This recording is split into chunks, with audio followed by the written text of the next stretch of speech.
Good evening, everybody. I think we're going to make a start now to the tonight's Company Advisory Committee. There is no fire alarm planned for this evening. Should the alarm sound, please leave via the nearest available emergency exit. Two of the closest exits are through the glass door behind you to my left and through the double doors onto the riverside behind you. Please muster at the Tower House car park. Members of the public are welcome to make their own recordings of the meeting using whatever non-disruptive methods that they think suitable. I'd like to remind everybody present that this meeting is being minuted, filmed and made available to view in live and archive form via the Council's website. If you are seated in a public gallery, it is possible that the cameras may capture your image. If you do not wish to be filmed, it is recommended that you make a member of the staff aware who can direct you where to sit. The Westgate Garden gates on the riverside are locked, so members of the public must leave the Guildhall by the side exit via behind the glass door. Thank you. Have we got any apologies for absence? Yes, Chair, we have apologies from Councillor Dan Watkins and Councillor Steph Jupe. Have we got any substitutes? We have Councillor Rachel Carnite here as a substitute for Councillor Watkins. Any declarations of interest received in advance? None in advance, Chair. Are there any declarations to be made from the floor at all by anybody? No, thank you. Are there any public speakers this evening? No. No.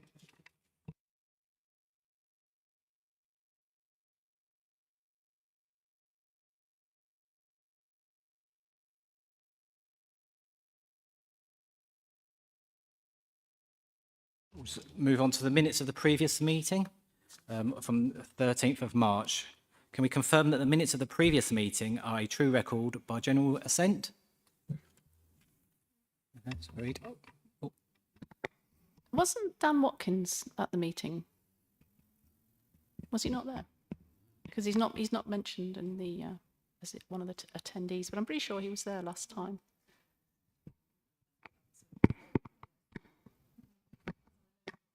I can double check, but I think, yeah, he wasn't there, but I will double check. Thank you.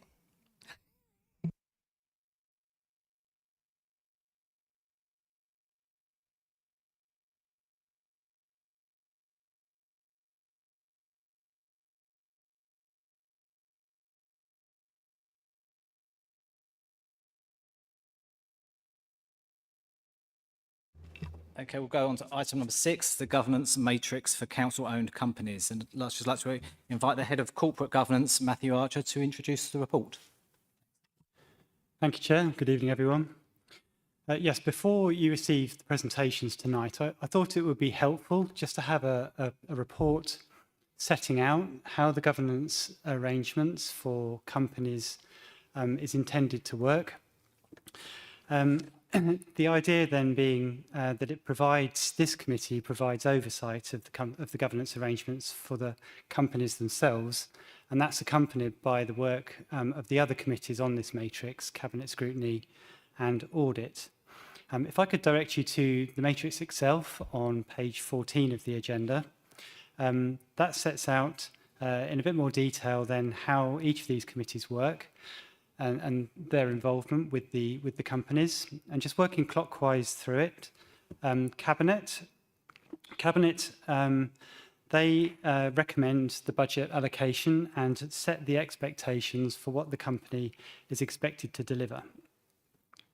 This includes approval of the business plan every year, and they also receive contract management updates in respect of the companies throughout the year.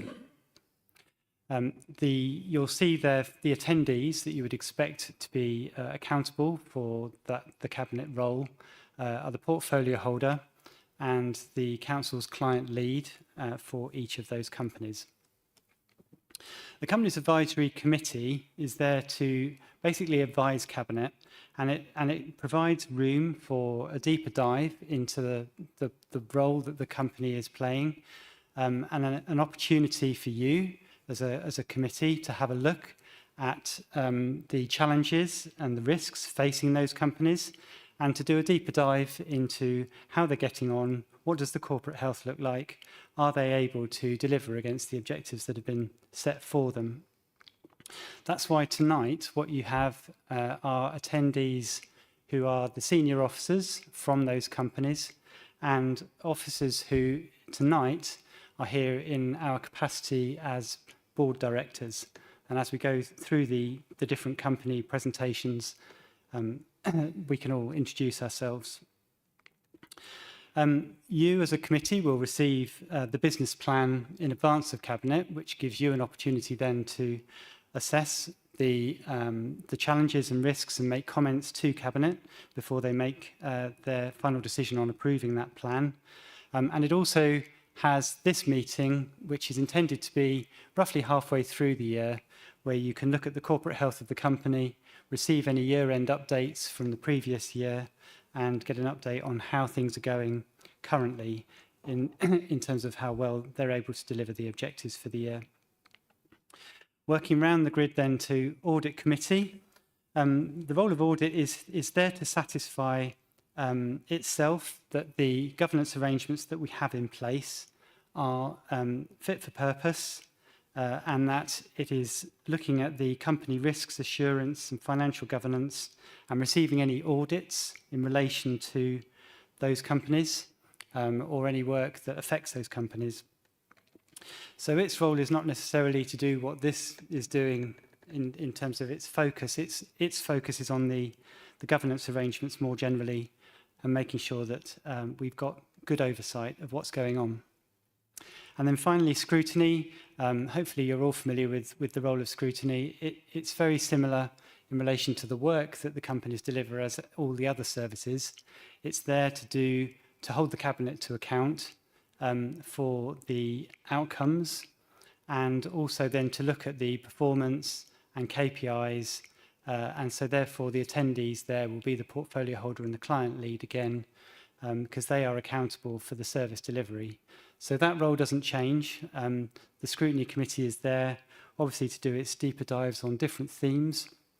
And some of those themes will cover the role of some of these companies. So, for example, in the environment one, there'll be an opportunity to talk about the role of the Stour environmental credits. And in the services one, they have a look at the role of Kinenco and also Partnership One. And also they receive, in addition to that, the annual performance indicators, and there's a chance there to, again, touch on the outcomes delivered by the companies in that respect. So that's it by way of summary. Obviously, you now have an opportunity to receive the updates from the companies, but I just thought it might help to set the scene with a short report to explain the role of each of the committees, because I know this is quite new to us. We now have 3 companies where before we didn't used to have, well, we didn't have any until we had Kinenco, obviously, and we're still sort of embedding good governance arrangements following good practice across those companies. Thank you. Thanks for that, Matthew. Can I just ask you, have any of the members got any questions for Matthew? Councillor Carnac? Yeah, thank you, Chair. Yeah, thank you very much for that. And it's good to see the matrix, but there are a couple of things that we've come through this year, particularly regarding the waste contract that's been signed, and why that hasn't come through the normal process or the usual governance process, which would be for it to come to this committee for comment to Cabinet and for Cabinet to sign off on that, particularly as Cabinet is stated in here as the strategic owner accountable for the delivery of services provided by council-owned companies. And as it states in here as well, CAC committee advises Cabinet on shareholder decisions, reserved matters, which includes the annual business plan update. And I think we were told at scrutiny earlier this year that it also included the contract. And instead, that was made as an internal officer decision. And we still haven't seen that contract, although I know members of the public have. But as members and backbenchers, we haven't seen it, although I I think I speak for the opposition here, which I think is a major oversight that we haven't been given sight of that tonight. And as I say, I know there are members of the public who have seen it and have given me insight into what's in it, but I haven't actually seen that myself. Thank you.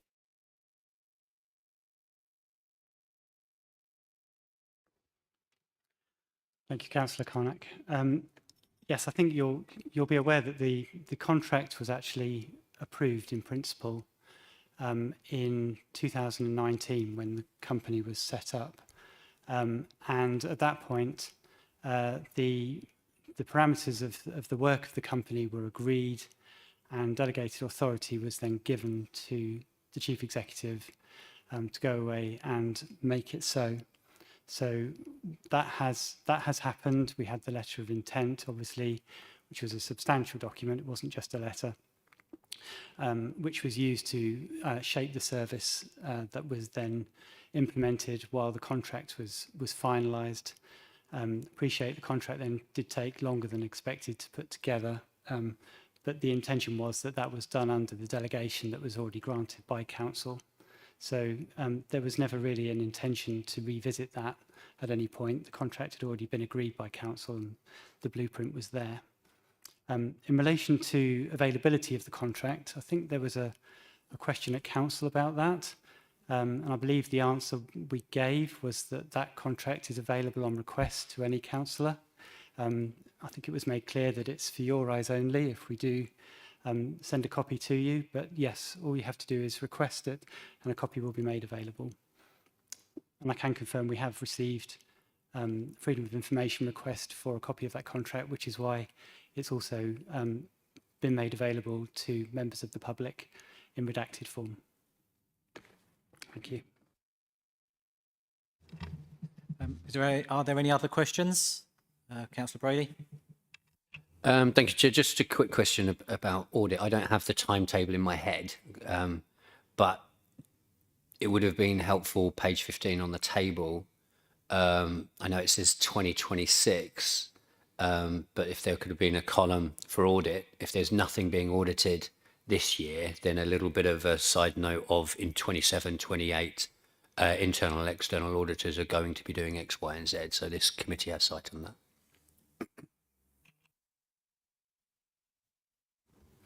Thank you. Yes, we can certainly make sure that we update that for future meetings. And the intention is to bring this matrix to Audit Committee as well, just so that the members of that committee can understand where they fit into this process.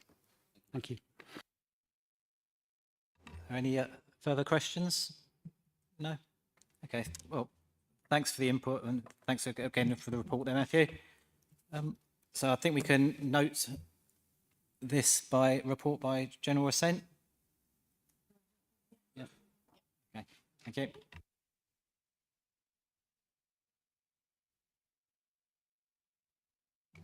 Councillor Turnbull, you had a question about the minutes, and they are correct that Councillor Watkins was not present at the CAC meeting. Okay, thank you.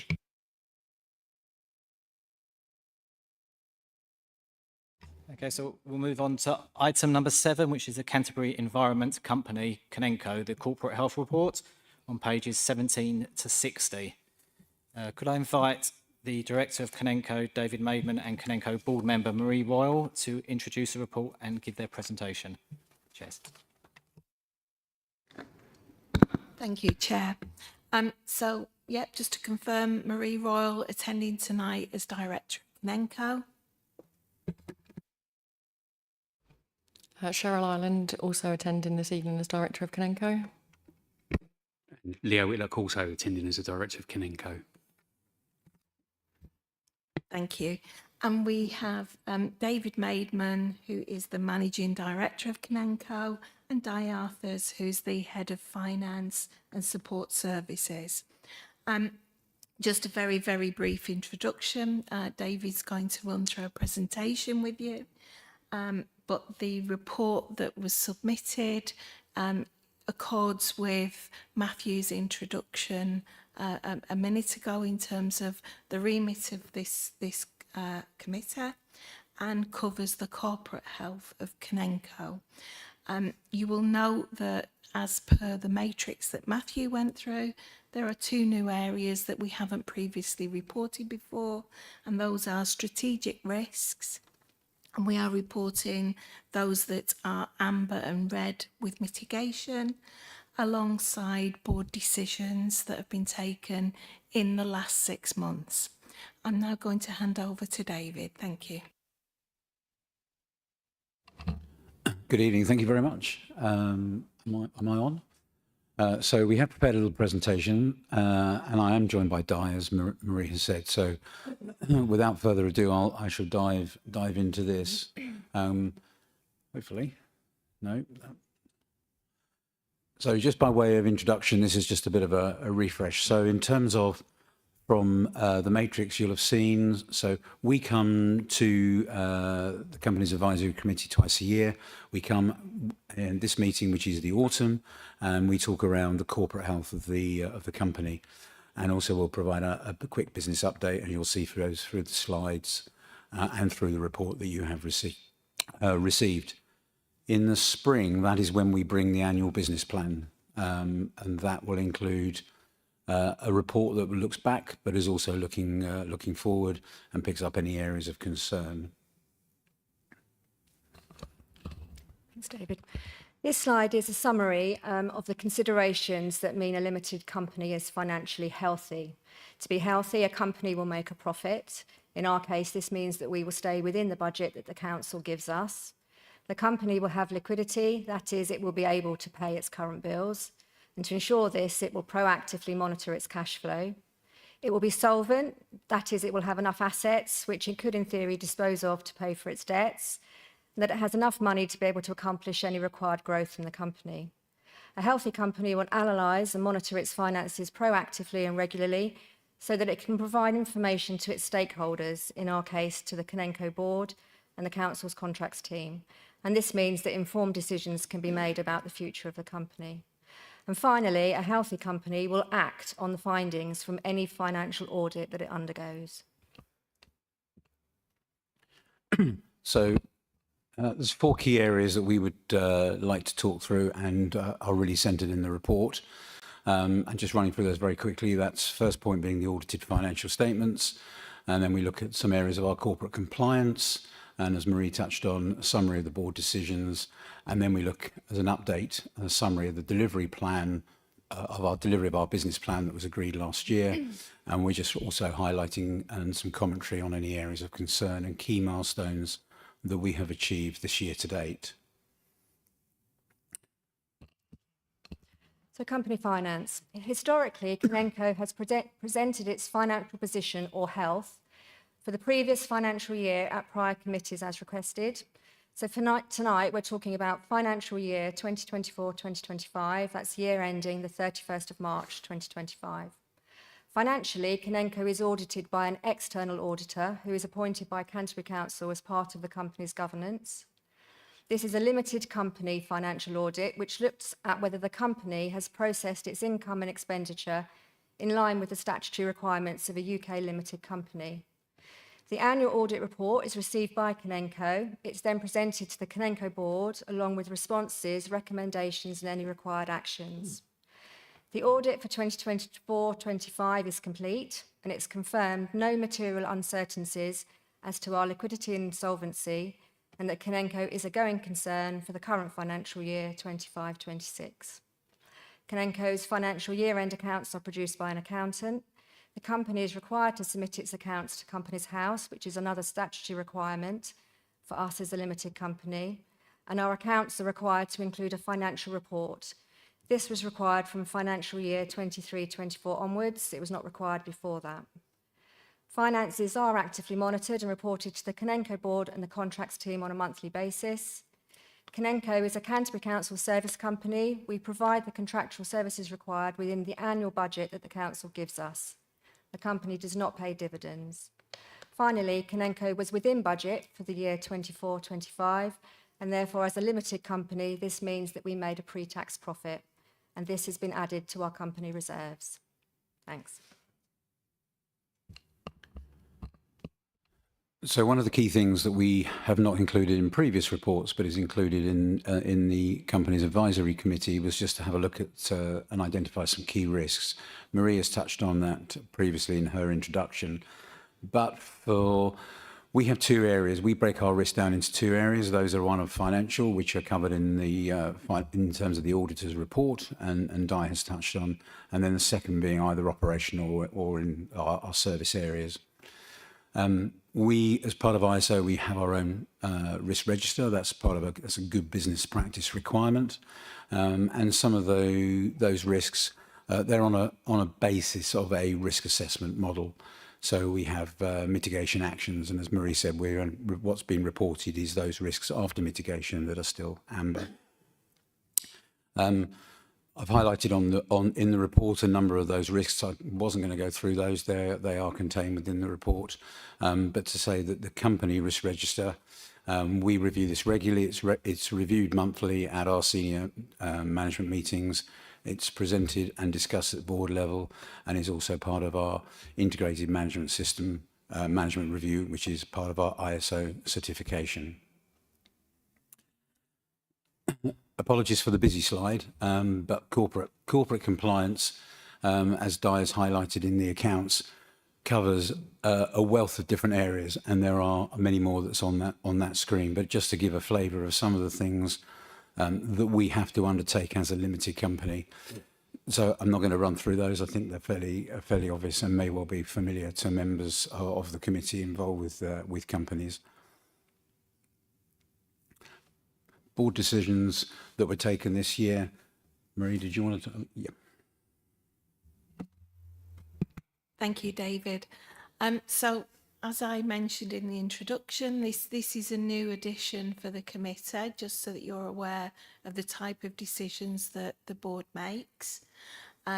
This includes pay award, submission to Companies House of the financial accounts.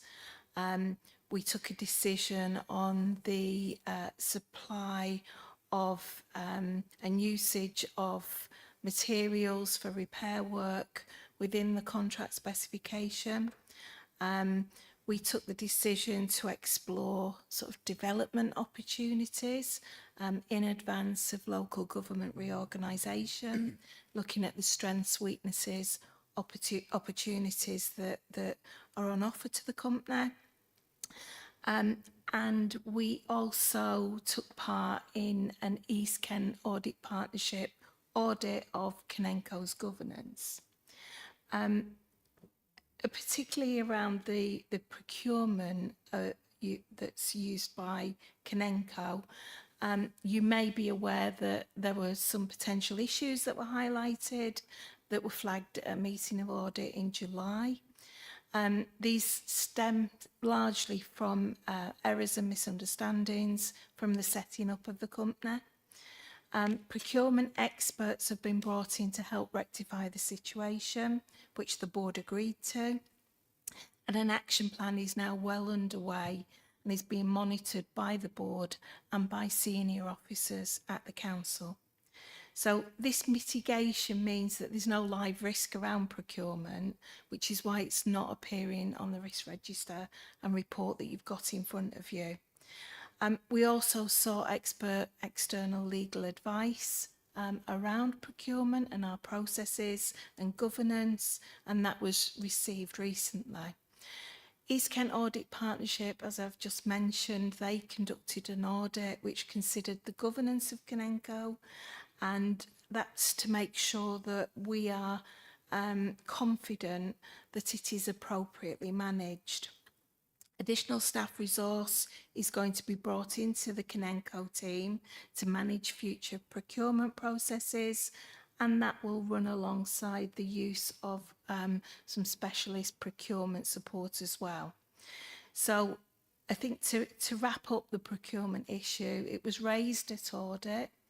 There will be a report back to audit in January, and that will provide a full update alongside the East Kent Audit Partnership audit that was carried out on governance. The other areas that the board considers were around the growth bids and capital spend requirements for the next financial year. So you will be aware that as part of the council's financial process, any growth bids need to be identified, and then they are put into the draft budget, which is currently out for consultation.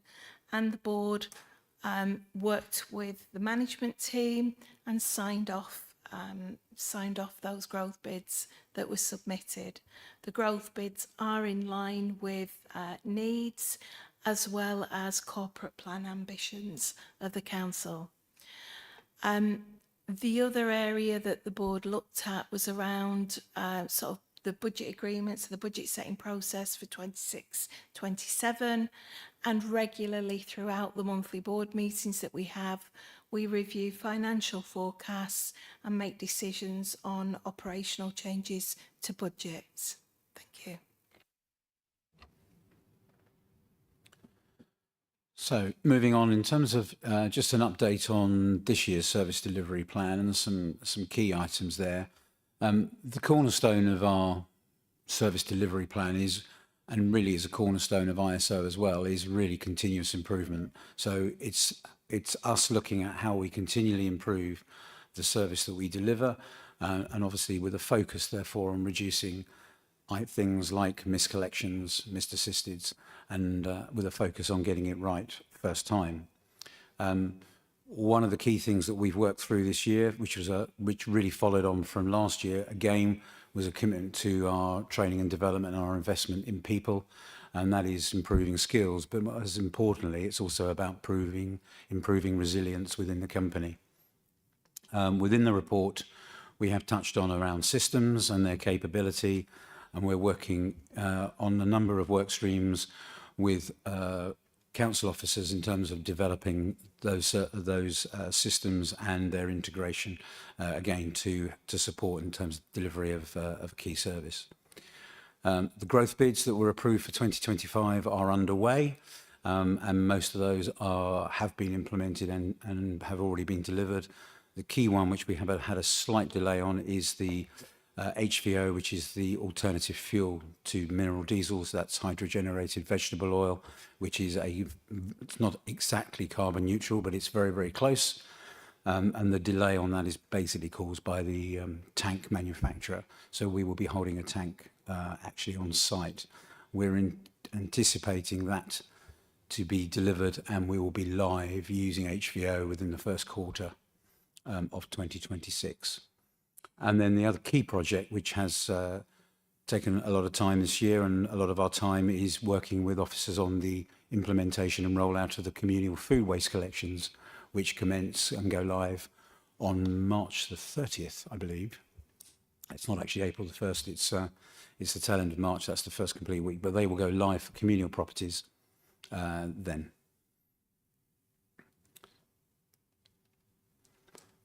So just some concerns and opportunities. Garden waste subscriptions are down vis-a-vis the same period last year. It's a concern and an opportunity, obviously, because for obvious reasons, which I don't necessarily need to probably explain, but so it covers both areas. We are seeing, and certainly this year, a phenomenal rise in the freedom of information requests. We've had 12 in number in year to date, but their complexity and the time to undertake those has been extremely demanding on our small management team. Recycling and contamination, we're currently running at about 47, in terms of the recent KCC analysis, around 47.8% of residual waste still has the opportunity to be recycled. So that's a fantastic opportunity in terms for both us and the council, and to impact on the environment. Ongoing system development we've touched on. There are some employment legislation changes which are coming down the road next year. When we are pretty confident in terms of of what that means, and that's being incorporated within the budget plans for next year. Fly tips. we are seeing or have seen a relatively dramatic increase in fly tips being reported. And if we look at the numbers to date, so from April, we've had over 1,550. In the same period in 2021, we had 810. That's over a 90% increase.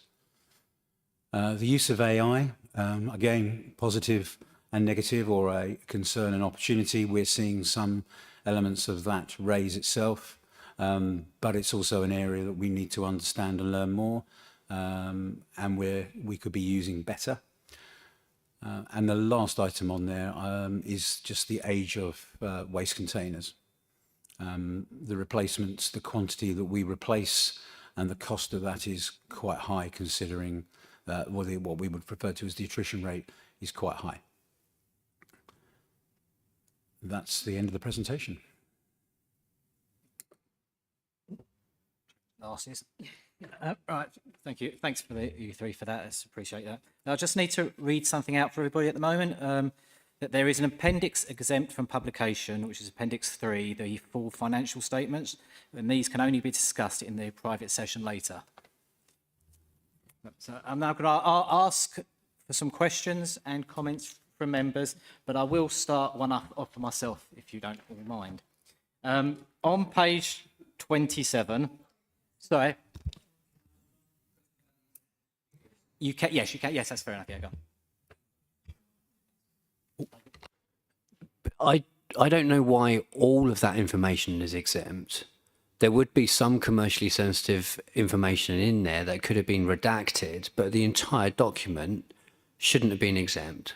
So I'm just going to raise that as a concern moving forward. We don't need to go bang, all of these figures are commercially sensitive, because they're from 24, 25. So that's my concern, because there should be stuff that we should be able to talk about in public arenas. Thank you. Yeah, would one of you care to answer that one? Whoever's most.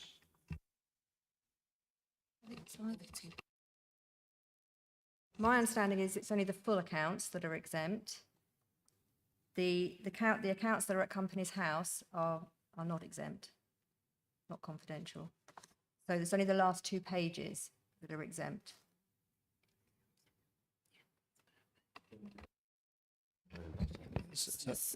Councillor Sorry, can I clarify? Brady or Well, I Forrester? have sort of clarification to the response, if that's okay.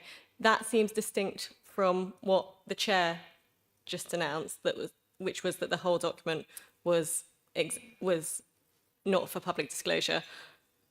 Sorry, Chair, if I'm sure you're you're reading your lines on that. I know it's not your decision.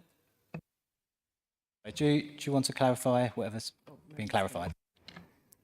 There are just 2 pages, 2 additional pages in the exempt information, which are different from what's published at Companies House. Do we have the pages? Page numbers?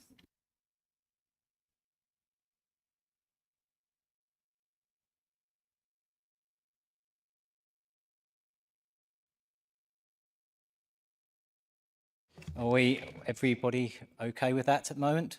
Do we need further? I'm confused, but it might be me.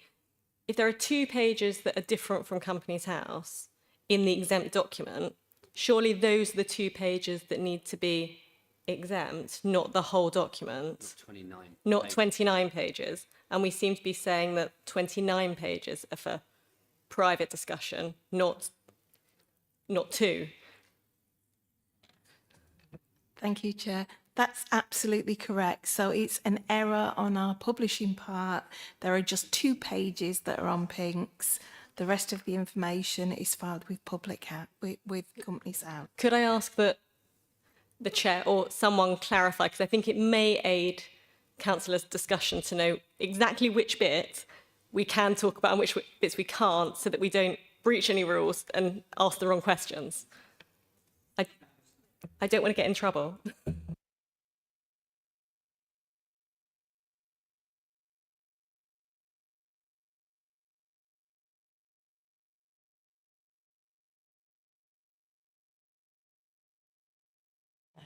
That's right. Sorry, councillors, that's my lack of clarity in the chair's notes. But the pages that we would like you to refrain from discussing in public, as they are part, that's in the private pack that you've got, page 138, it says the following pages do not form part of the financial statements, and there follows 2 pages. So it's the information on those 2 pages that doesn't form part of the financial statements. Okay? It's page 138 of the private pack.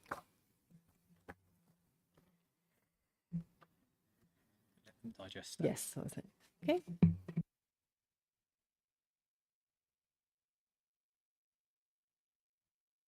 Sorry, thank you. I was just counting, and I'm quite slow at that. That's not my side of things.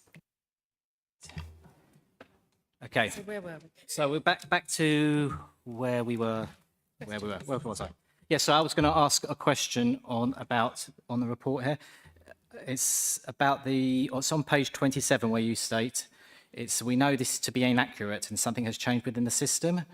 I was just wondering if you could clarify that, because I think it's on the bins reporting and what you're seeing on the ground, isn't it? Missed bin collections, or whether does that include, is it a doubling of data through missed bins, roads being inaccessible, residents keep reporting the same sort of missed bins, and then the councils report it as well, and things like that? I don't know. Could you just clarify that a little bit more for me, please? Thank you.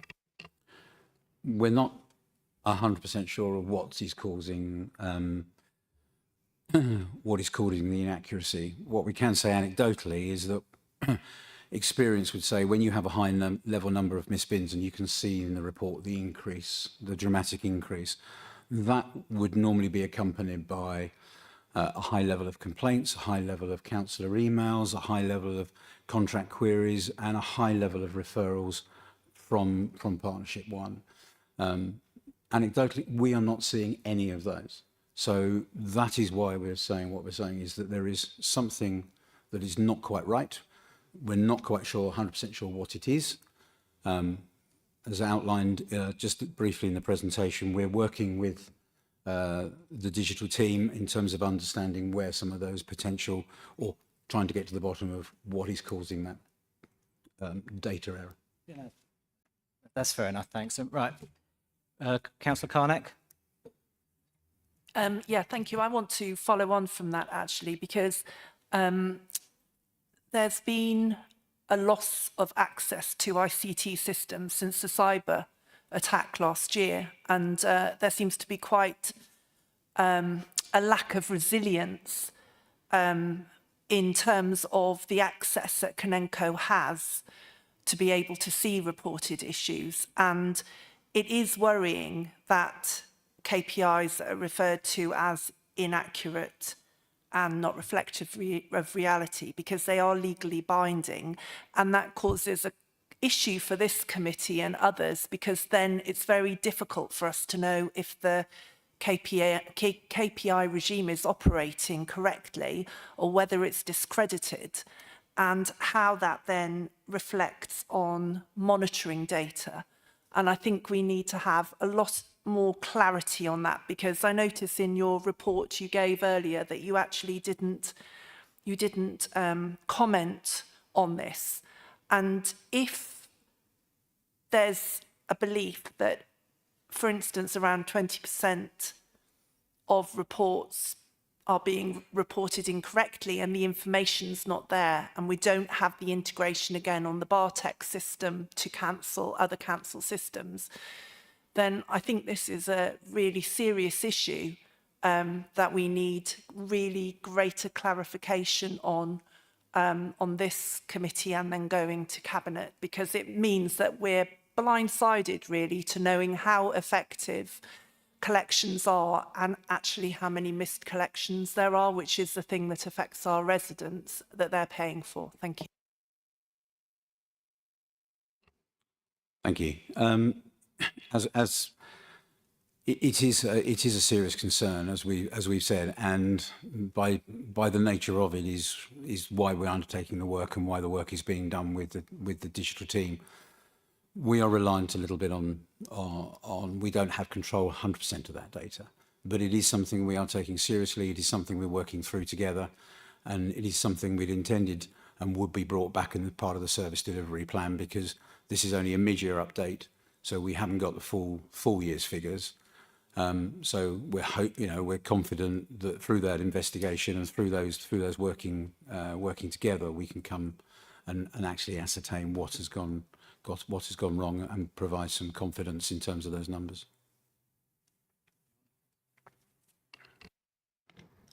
Just to give the committee some assurance, we are reporting on KPIs. There is data that's available, and it is the scrutiny of the management team that's actually picked up an issue that's been looked at. So the KPIs are being reported on. The team have picked up an issue, and they are working with the digital team to understand what's happening. And as David has said, we'll give you an update. The next meeting of this committee is in February, and we can give you an update then. Thanks for that. Did you want to come back slightly, Councillor Clark? Thank you, Chair. Yeah, I just wanted to ask if you can give us any indication of the timeline for the digital team to be undertaking this work, because the cyber attack was 18 months ago or so, and it just seems that there is an issue if you still don't have correct access to information since the cyber attack. Just to be clear, this is not related to the cyber attack. We will investigate this and bring this back to the next on our next report, but it's not related to the cyber attack. Councillor Forrester? Thank you, Chair. Firstly, thank you for the slide presentation. I really appreciated the full and busy slides, and I had 3 questions arising from that. The first is looking back. You mentioned there was one RIDDOR, which appears positive, but I just wondered if there's any more information about what that entailed, because they can vary in severity, and if that raised any risks or concerns that the committee should be aware of. The second was, you mentioned, I'm aware of the new waste regulations that came in March this year, but obviously don't all take effect immediately. That obviously puts new obligations, particularly on businesses, and if there's any potential for growth for Kinenco from that in looking to provide services for those organisations. And lastly, you mentioned 47.8% of residual waste has potential for recycling. I wondered if we know how that's benchmarked against other areas, local authorities, etc. And if there are others that are doing better, what we're doing to learn from those authorities as to how we can drive down that figure. Thank you. Hopefully I've got them in order, so I'll try and take them in order. In terms of the RIDDOR one, I can't remember the details straight off the top of my head. Apologies for that. If we can come back to you on that, I can provide that. And with regard to the waste regulations and growth, we review constantly with the board, and we're having conversations always about whether there are future opportunities for Kinenco. That is something that is under constant review. And in terms of the potential recycling, the report was commissioned by KCC. It's mainly shared to the council. We receive it as an output. It was done across Kent, so there are some comparables there to other authorities. I can't remember the specifics of it. Am I okay to say, can that be shared? Yeah. I would think that will probably come back through the performance, probably to through scrutiny or where the performance is then reported, because it will come back through the contracts team, is my assumption. We will comment on it in our next report, but I think the key data will come back through the contracts reporting. Councillor Turnbull? Thank you, Chair. I've got a few sort of comments, but more general comments. But an initial one on the ISO accreditation, you've obviously got it in those three categories.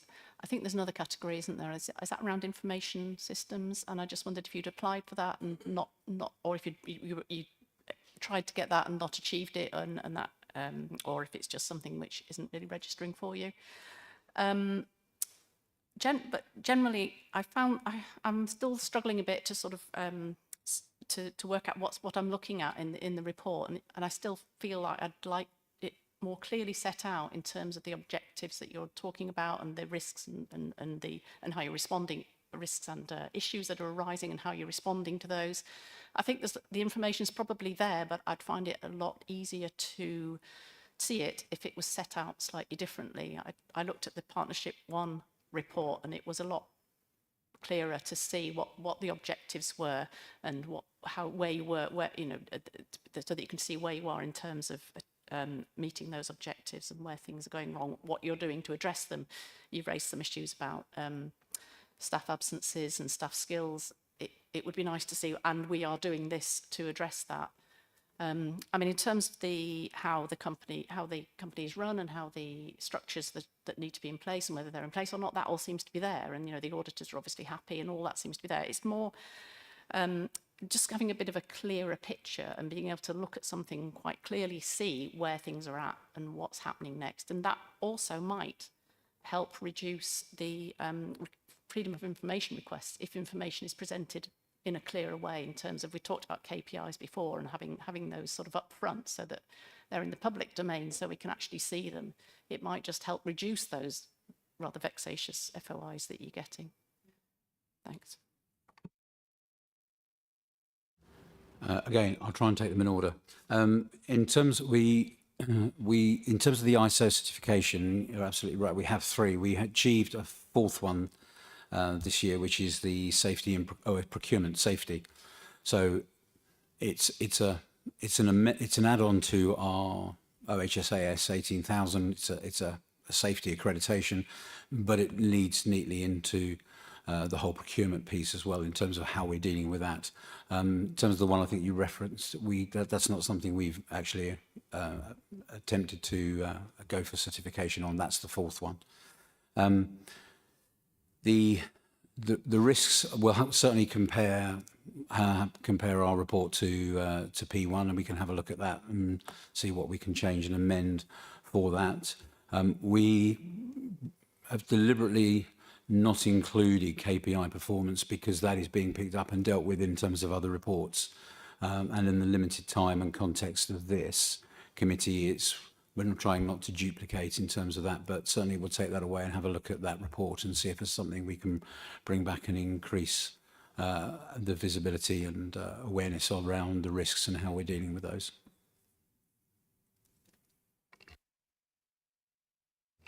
Councillor Brady then, please.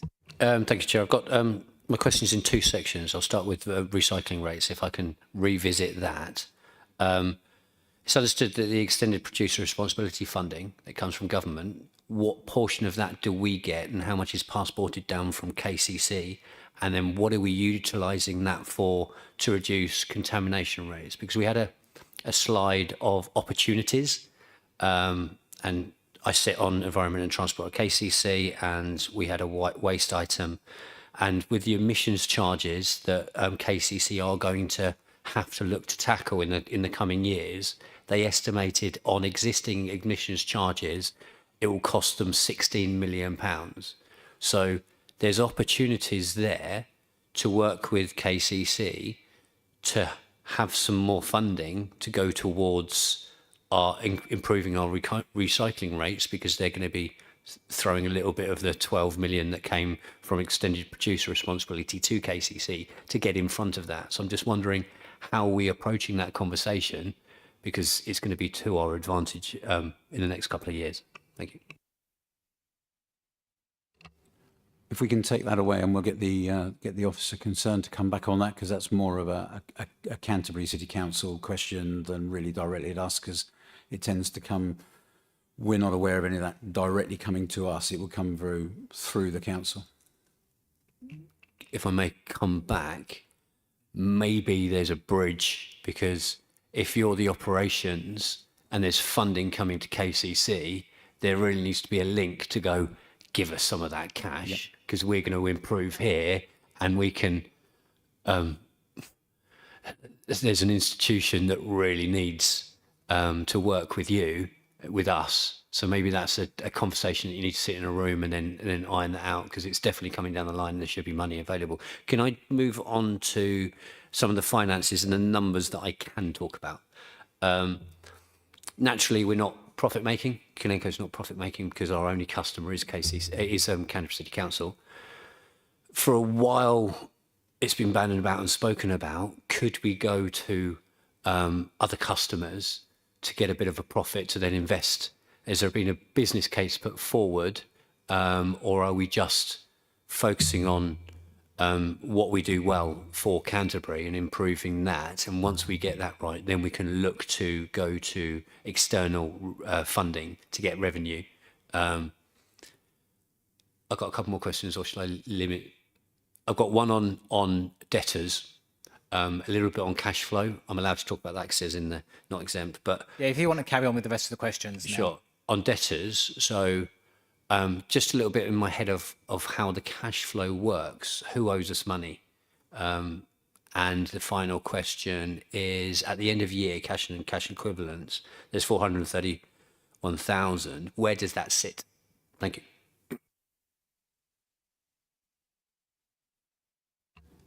In terms of other customers and opportunities, we've done quite a lot of work. There's quite a detailed project stream looking at the development and the direction of Kinenco with regard to that. What has come out of that is almost exactly what you said. The key focus at the moment is there are a number of things to get our own house in order and things that we still need to be slightly better at before we develop into those opportunities. Of course, there's always that opportunity. We do a small amount of private work, for want of a better description, but it is not huge. There are a number of internal opportunities that we're also looking at. So the ability to deliver additional services to the council and potentially at a hopefully price advantageous and a more efficient service offering. So they will be likely to be developed first than anything external.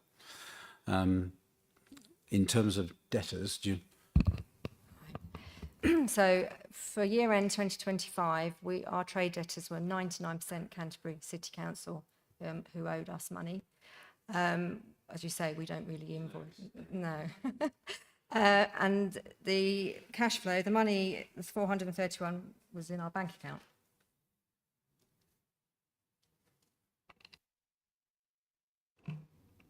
Thank you, Chair. So does all of that need to be liquid? How much? What's the burn rate on that? Could we do a little bit of short-term investment to get a little bit more of a return on it?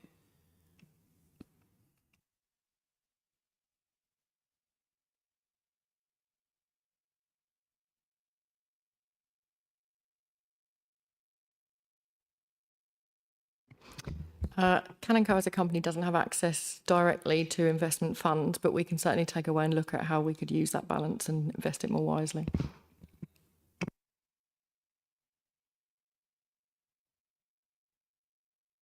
Yeah, Councillor Carnac. Thank you, Chair. I just have a couple of questions relating to the contract risk register. I note that at the top of it says waste collection and street cleansing contract and general maintenance contract. But am I right? There is only a waste collection contract at the moment. The other two are still letters of intent, aren't they? Can you let us know when those contracts are expected to be drawn up and signed? And then I wanted to go back on your areas of concern that were touched on.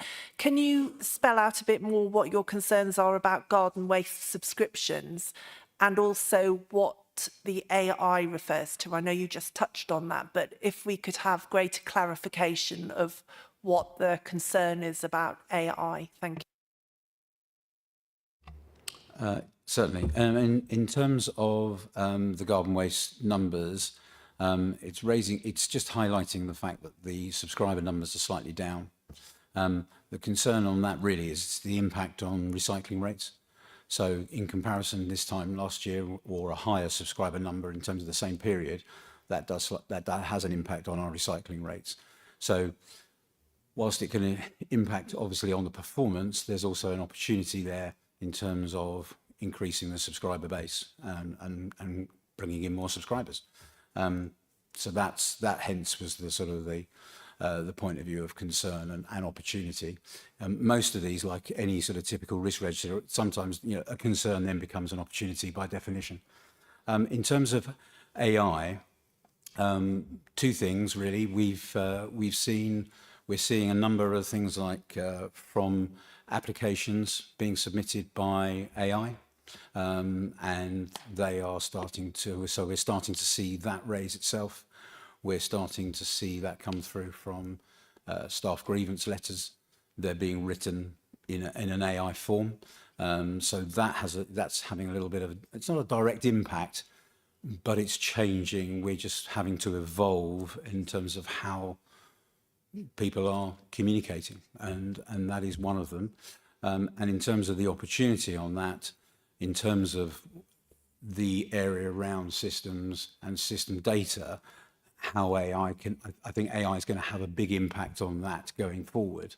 But we're not, again, it comes back to almost Councillor Brady's question of getting some of those bits and pieces and foundation stuff in a better space than they are at the moment to really maximise on that. But I think AI does have an opportunity for us in terms of performance data and comparable. But at the moment, the systems that we're using, I think our industry, waste collection as an industry is a few years behind others. It's a contracts question. Sorry, the letters of intent. The only contract I think we're awaiting for signature is the public convenience contract. I'm pretty sure the waste collection and street cleansing contract, that's all been signed, and I think the grounds maintenance contract, I think, is with signature. So I think that is with signing. I think that's with legal currently.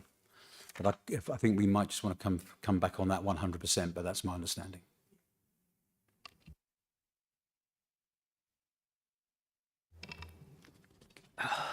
Yeah, go on then, Councillor Brady. Why not? Rachel, Councillor Carnac triggered me with AI, and obviously everybody goes, there's loads of downsides, but there's, as you say, there's loads of opportunities where we can look at efficiencies of routes and fueling, and obviously efficiencies with complaints answering and everything. So instead of, I know you understand the benefits of it, I just a little bit more next time this comes back on how we can utilise the benefits of AI for efficiency savings and just making the service more efficient. And I'll be Partnership 1 asking that question as well. Thank you. Just for fair warning. I think you can always spot an AI letter with a long hyphen and some random bullets. Sorry, Councillor Turnbull. Thank you. This is a small niggle, and I don't know whether it's the right place, this is the right forum to bring it up anyway, but it is related to this reporting by residents. One thing that's frustrating for them is that when they report, the system says it's been collected, and what even if they're reporting it more than once, and I've had this problem myself, is that you've reported it and then you need to report it again, and again it's saying it's been collected, and it hasn't because it's still sitting outside your house. So what sort of triggers this reporting that something's been collected, and is it how are crews reporting it? How are crews registering it on the system? Are they doing it as we've done this road, therefore that road has been done, or are they doing it house by house and going, yes, we've been here, tick, been here, tick?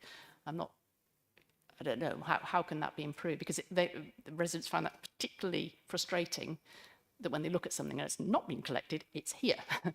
And yet the system, when they go into this system, automatically it's saying, yes, it's been done. So. I think collectively we would we would equally share the frustration of residents. As sort of just picking up from something we identified and highlighted earlier, this all of this is part of that whole project, because some of the reporting things, exactly as you're right, there are some strange elements of how things are reported and how they manifest their way through the system. So a resident will interact with the website, the council's website. It's the interaction between the website and the system that we operate. That's not to say it's 100% website. It's not to say we're 100% or the collection system we're using is 100% accurate. There is some challenges there which we need to improve, and that's part of that whole project.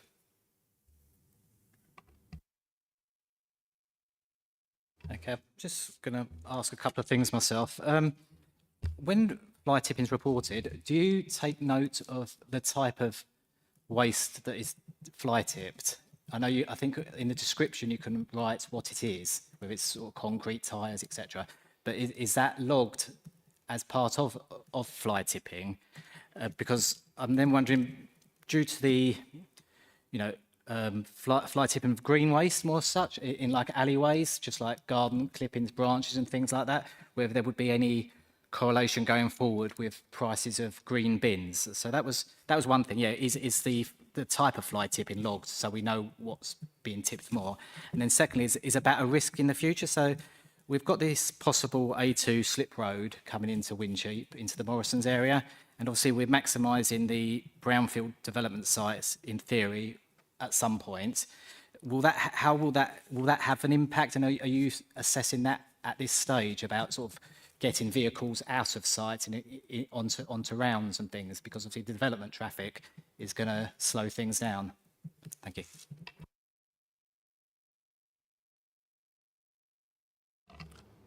In terms of the fly tips, we receive the logs, so we only respond to the logs, and we, in essence, provide a job is complete and the time that is completed.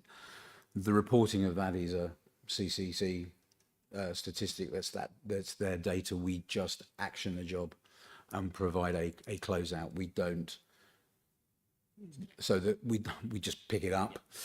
So the description of that is really what is captured, what's reported, and that's pretty much how the system works. So if it's reported as green waste in an alleyway, that's how it will be. I believe is how it's reported, but we don't interact in any way with that reporting. So maybe unfair for me to answer that question. And in terms of the A2, we haven't had a look at any sort of impact on that.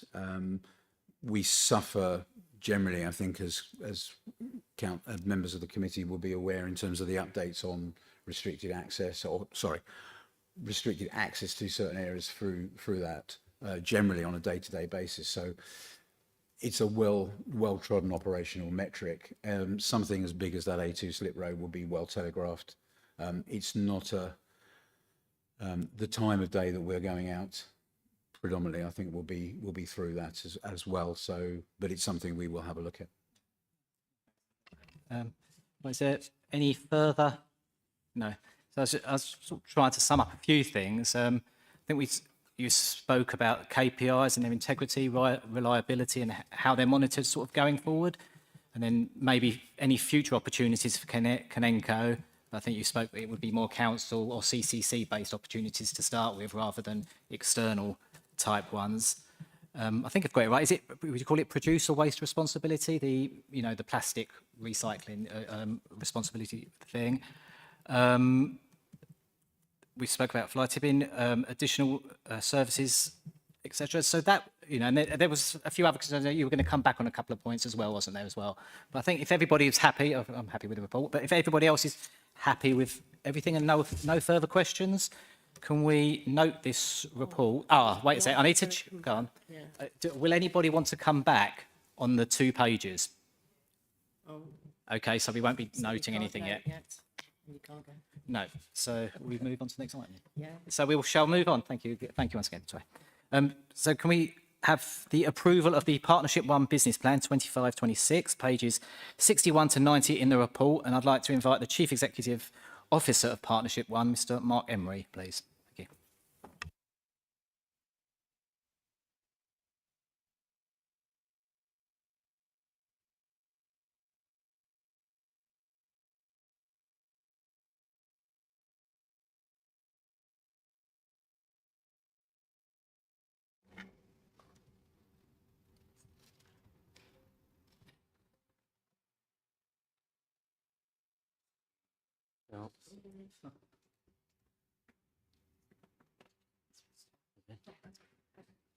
Hello everyone, I'm Mark.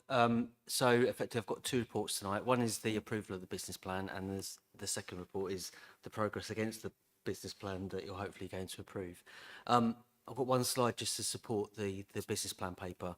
Effectively, the company has got a strategic vision, which it obviously needs to achieve. So the business plan, in a nutshell, is the how it will achieve it, work towards it to achieving its vision. So within the plan, within the strategic plan, it has 6 enabling goals, which are establishing our new identity and developing trust, delivering excellent core services, developing our people to achieve their potential, to be recognised as an efficient and effective service delivery vehicle, to seek appropriate trading opportunities, and to add social value to the communities that we serve. So that's the overarching principles within the strategic plan, and business plan breaks down our activity against each of those 6 goals in the relevant year. So in this case, within the first year. So that's all I've prepared on the actual business plans. Obviously happy to take questions.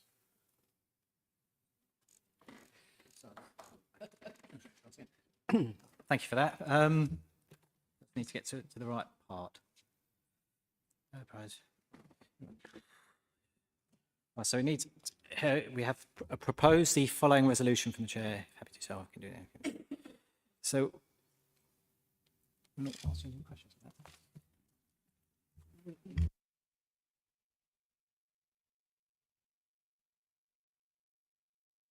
Should we go for any questions to start with before we any questions? Councillor Forrester then, please. Thank you, Chair.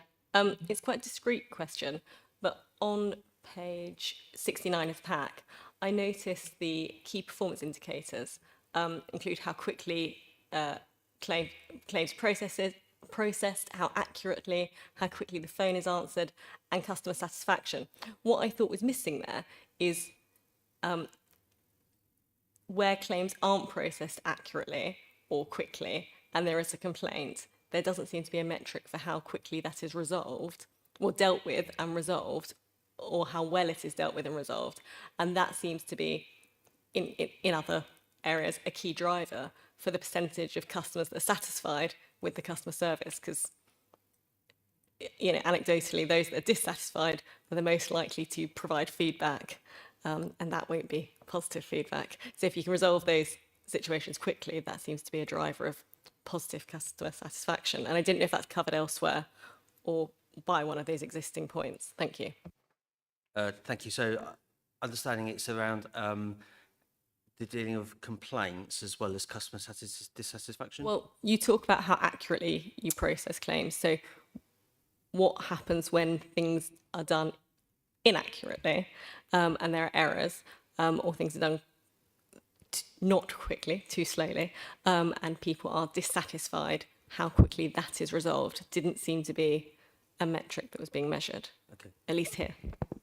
So it's not a metric that we formally measure. However, operationally, when we either get negative feedback or a complaint, so if a complaint comes through, it comes through Canterbury's complaints process, we resolve that and we provide a response within 10 working days.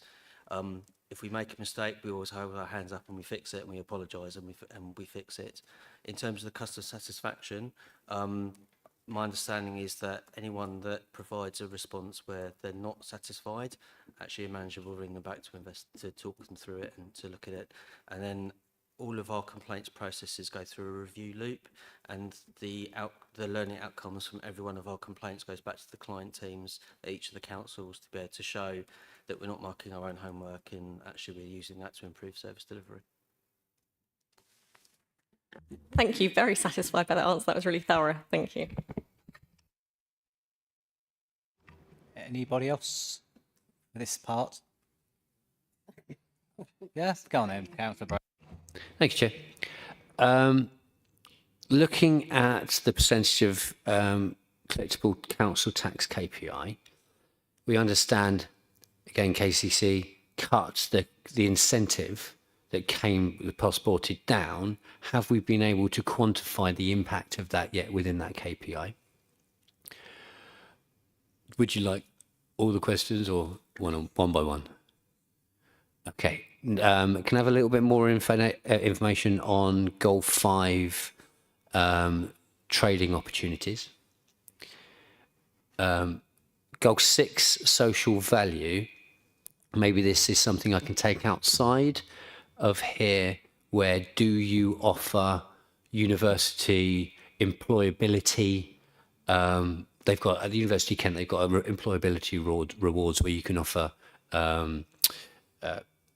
things where they come and do some projects and bits like that. So have you been able to work with universities? Have you looked that far to add social value there for students? And Donate a Day scheme, how many were taken up? I got more. Sorry, wait a sec. How do you want to go with that? Do you want to keep going, taking the questions? IT costs, £1 million was spent on that. Now, is that seed funding? And then that's not going to be repeated every single year. Was that to start up? Or is that going to be on the budget? And it's not in the exempt paper, this is in the public paper. So I'm just wondering, is that going to be recurring? And then my AI bit, there's a table that says about AI risks, but what's the appetite within the company to utilize the best things from AI for efficiencies? Last question. Is how many employees are there? Because 6 million on salary costs could be not very high if we've got a load of employees, but quite high if there's only a few. So thank you.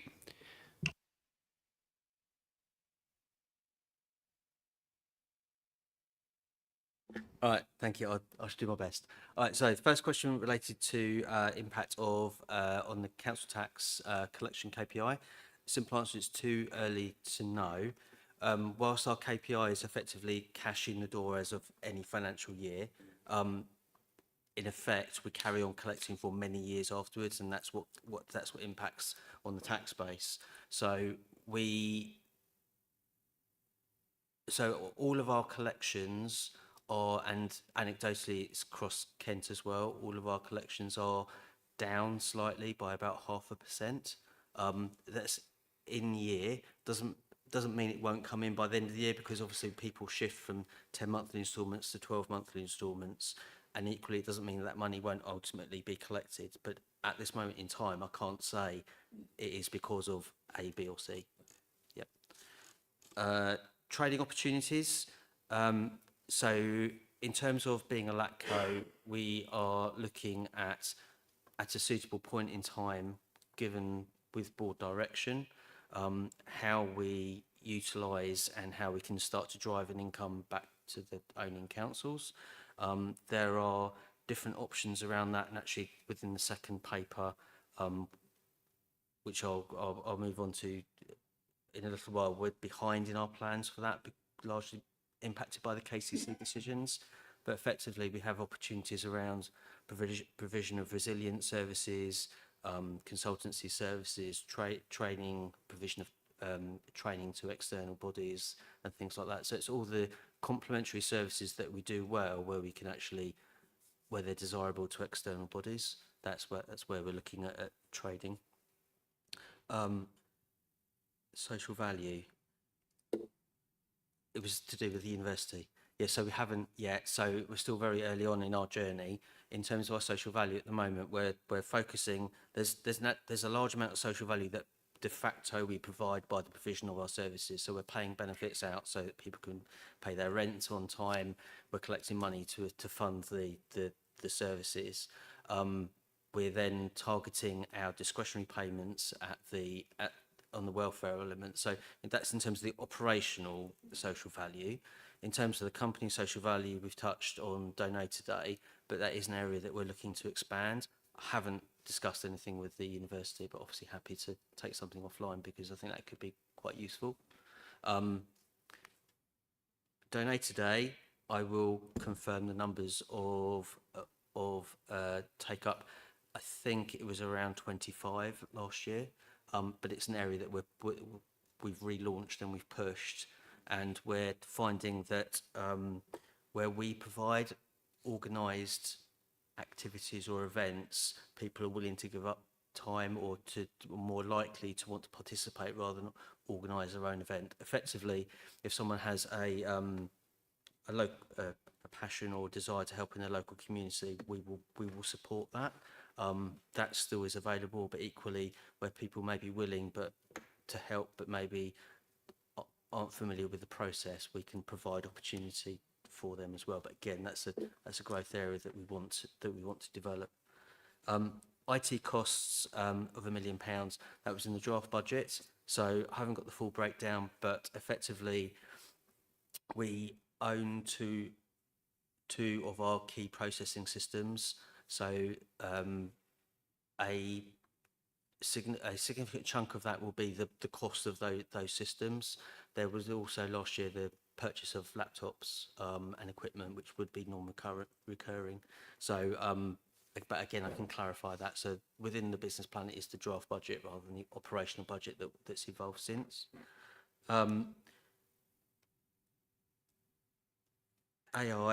AI is a threat and an opportunity. So again, from an operational opportunity, it's how can we use it to analyse our data better to get better outcomes for the customers. The opportunity and the threat is around we're a people-centric organisation, and where AI is a potential disruptor to that provision, we may have exit costs if we need to reduce our staffing. So that's the main AI risk. But in terms of where we're looking for the opportunities for that, we're limited by some of the decisions that we make. Obviously, it's very legislative, and some of the legislation precludes us from making automated decisions. But equally, there are opportunities that we're starting to explore in terms of deployment of AI agents and things like Switchboard, where simple calls could come in, so we deal with tens of thousands of Switchboard calls a year, and it's mostly redirection of contacts. That for me is an area that we're looking to explore in terms of an AI agent, because that would then release staff capacity to answer the more value-driven calls that are more important. Staff numbers, 173. If I may come back, I want to figure out whether that's a high salary cost for 173. So,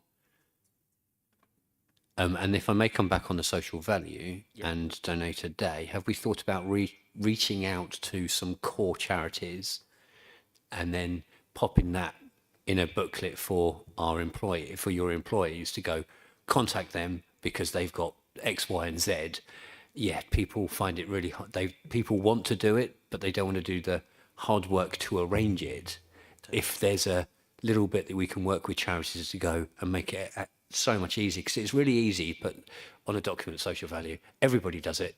And now the new changes to the Procurement Act, it's got to be written into all these contracts, but it's about how you do it really well and what you do give back to the community, not just through your core, the core things that you should be offering, but outside of that. So I think there's something to work with charities and just make it, a little bit more efficient and better. But I think if we can get those donated days up substantially, then we're giving a lot back. Thank you.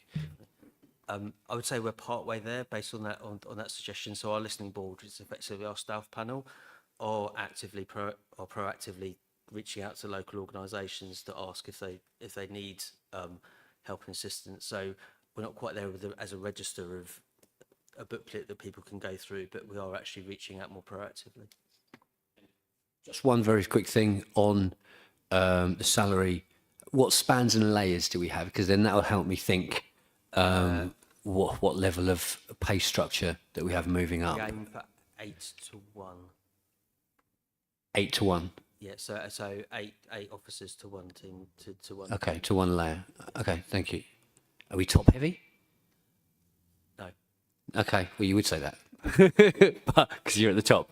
But okay, thank you. I think we need to look at that more but that's for another time. Thank you.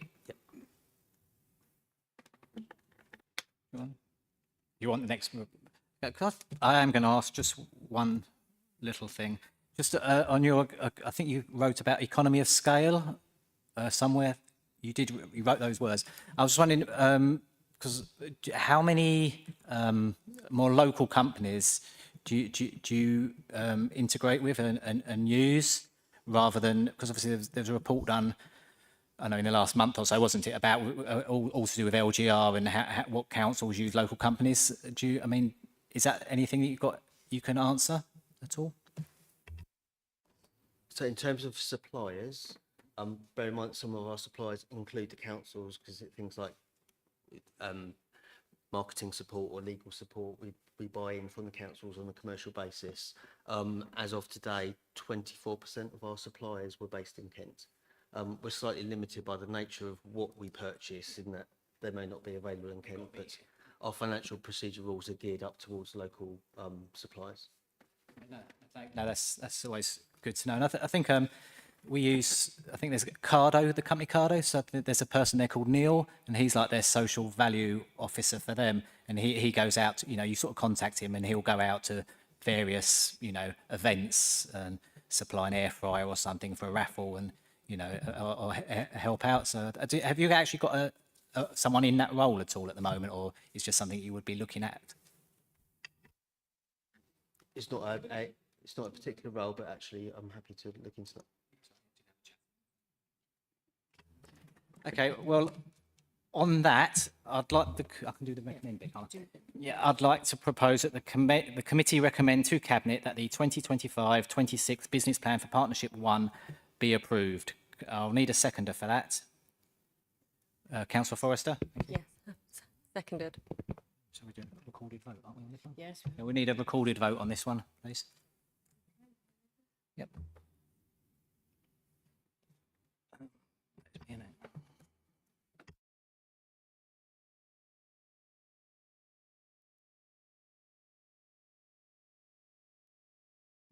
And that's carried unanimously, Chair.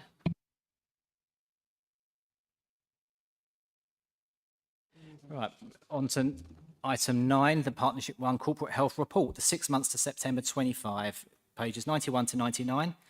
And I'd like to invite the Chief Executive Officer of Partnership 1 again, and Matthew Archer as well, to introduce the report. Yes, just to say that I'm here today as well as a board director for Partnership 1. I represent Canterbury, and there are directors also representing Dover and Thanet on the board. Thank you.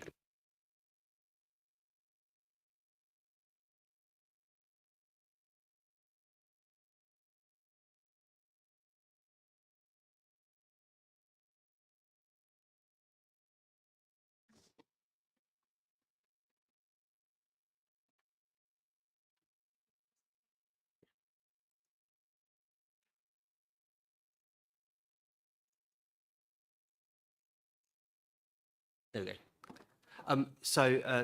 Thank you. Just some small background information. So obviously we started trading effectively on the 1st of February last year. So that should be 2025, not 2022. Apologies. We were previously, we're delivering services that were previously delivered by East Kent Services and then Civica, and we have 173 staff. Just in terms of metrics across the wider company, so we're collecting around £570 million a year in tax and corporate debt, paying around £120 million in benefits and council tax support a year, and deal with just under 400,000 customer interactions across phone, face-to-face and email. We also process Ashford's business rates for them. So I've provided the report, and I've done effectively the presentation talks through the key elements of the report just for ease. So we'll talk through the financial headlines. So within the business case, it was always anticipated that in year one we wouldn't make a surplus because it's the first year of the company. What we've found is the costs inherited were slightly higher than expected, but we've been able to change slightly within our own operations, and we're actually now predicting a small surplus position. So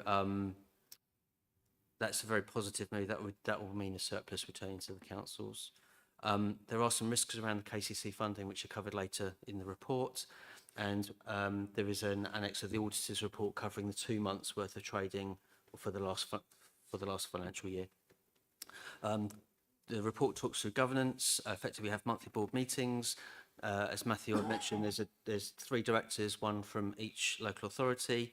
And recently there was a change in the board makeup where the director with financial expertise stepped down, was replaced. So we've actually going through a process to appoint a NED to the board with financial expertise to provide the relevant assurance to the directors. We also have monthly contract meetings through a contract management board on which all 3 section 151s sit. So that's where we talk through the operational and strategic issues with the contract. Business plan. So thank you very much for approving the previous business plan. We've been monitoring our progress against that plan in anticipation of approval. And actually at the half-year point, we're around 80% complete. It's obviously been reported to the board. As you mentioned about the trading element, so within this table here, which is also in the report, effectively we're on track on building identity and trust, delivering services and developing our people, and actually the social value targets that were in for year 1. But we're slightly behind on our trading activity.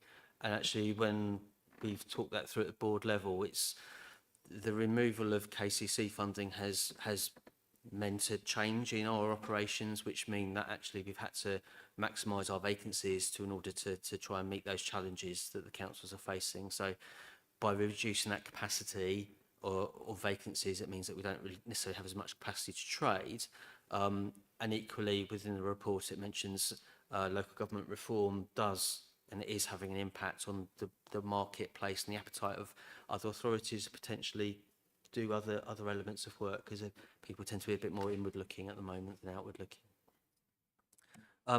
In terms of strategic developments, talks through local government reform, which I've just mentioned, and obviously there's risks around local government reform, which are around market paralysis and appetite for alternative delivery vehicles, but also there's significant opportunities for us, because actually the leadership team has got a 13-year history through EKS and Civica of merging systems, merging cultures, merging processes and delivering really good results, in my view, for the service. So I think that's quite a valuable asset to the councils in terms of resource and knowledge. KCC financial position is undoubtedly a risk to us. So as I've mentioned, the reduction in funding to the clients has necessitated a slight change and shift in our approach. And our key IT platform, which processes the revenues and benefits platform, was previously an on-prem system within Thanet data centre. It's one system which all 3 councils' data sits on. As of the beginning of this month, it's now a new cloud-based system. So there's some operational challenges, I suppose, while we get used to that new system. But that improves the overall security and everything, and it's the right direction of travel. In terms of operational updates, we have 18 KPIs. So each set of KPIs is replicated amongst each of the 3 authorities.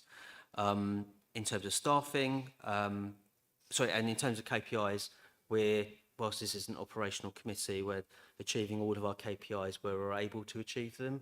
We're slightly behind, as mentioned, in our collections KPIs, largely because of the cost of living and people's ability to afford those demands. So we're slightly behind track on that, but we are on track on everything to do with benefits and customer services. In terms of staffing, obviously the first year and the first half year of the new company, there's been really strong adoption of our identity and values. Reward and recognition is now fully embedded, and we've been running quarterly staff surveys that measure staff satisfaction and staff engagement, and we're benchmarking significantly above industry averages. So that's really positive staff feedback around the company.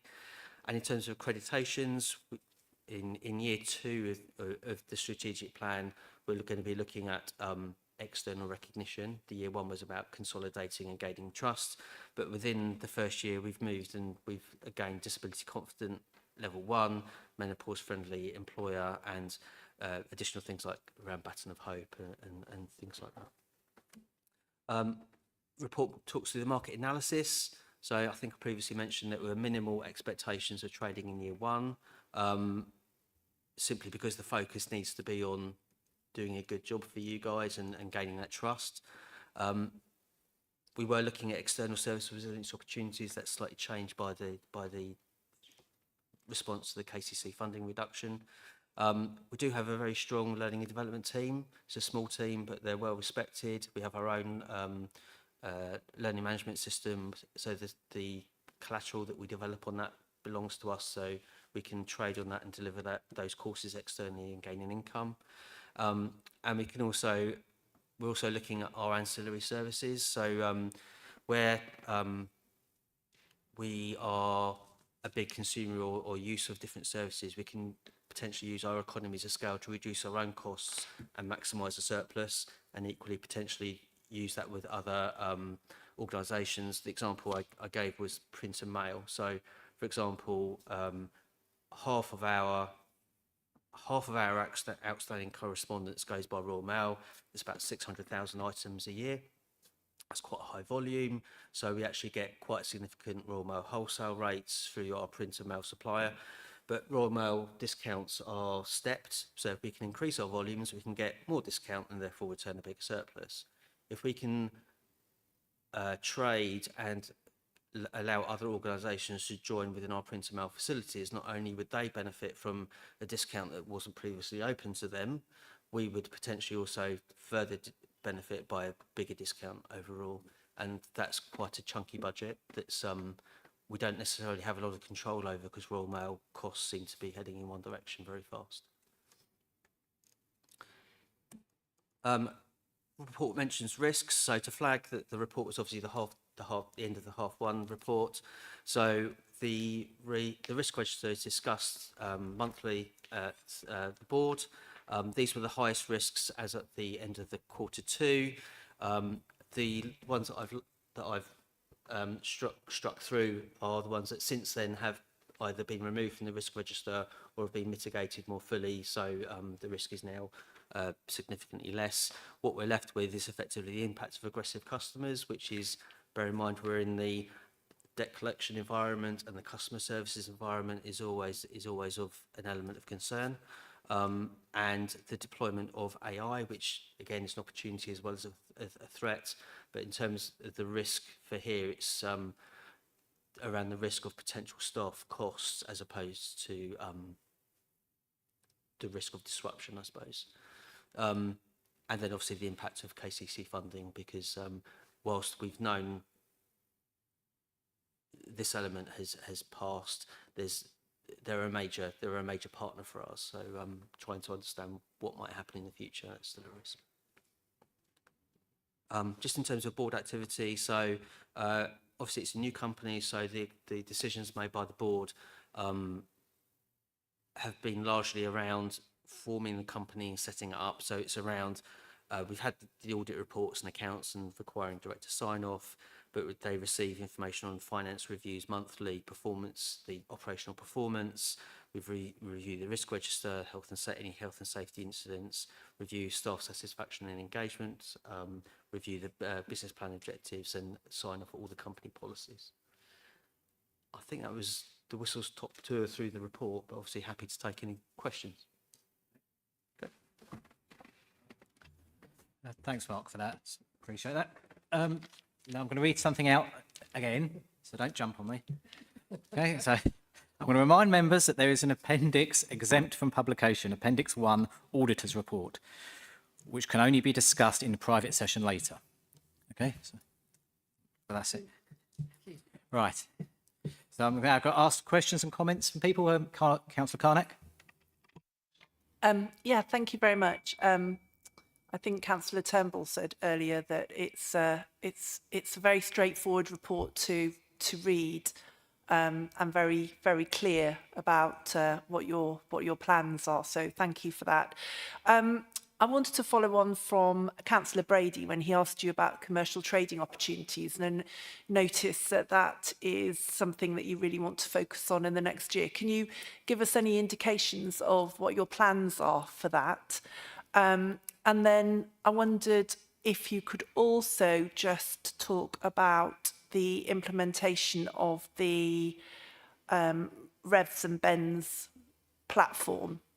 And I wanted to know whether that links to our own CRM here in Canterbury City Council, or what, or how we're able to, or if we're able to use data, because that was one of the things with our reorganisation a few years ago, was that when someone is talking to a client, that they have all the information to hand, so they're actually able to have a more personal conversation with that person and maybe understand the difficulties they're going through, particularly when we're talking about vulnerable people who are coming through the Revs and Bens system, and maybe are at a low point, or just need that, you know, if there's more information available, whether that helps. So we'd just be interested on the process of developing that. And then I just wanted to, again, I think we raised this a bit on Kanenko, and Councillor Brady mentioned it earlier. I think in operational risks, number 8, PO28, it just says deployment of AI renders organisation unviable in current form. There doesn't seem to be anything in the report where AI is mentioned as a positive, and I'm just wondering if that could just do with a little bit of balance, because it just seems, you know, oh my goodness, AI is going to make Partnership One completely unviable. And I, while it's a risk, I don't think that's entirely the case, that there are actually huge benefits in terms of being able to run a more efficient operation. So I just wondered if you could comment on that, and sorry for having a few questions again. Thank you.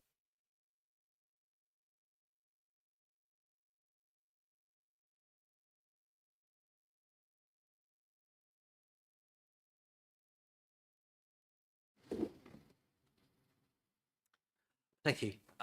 So in terms of commercial trading, so where we are, so year one was always envisaged very little commercial trading.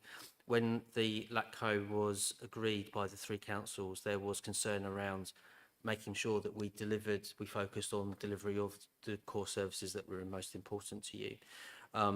So there was never any expectation of commercial trading. The service would have naturally led itself more towards the resilience service of external trading.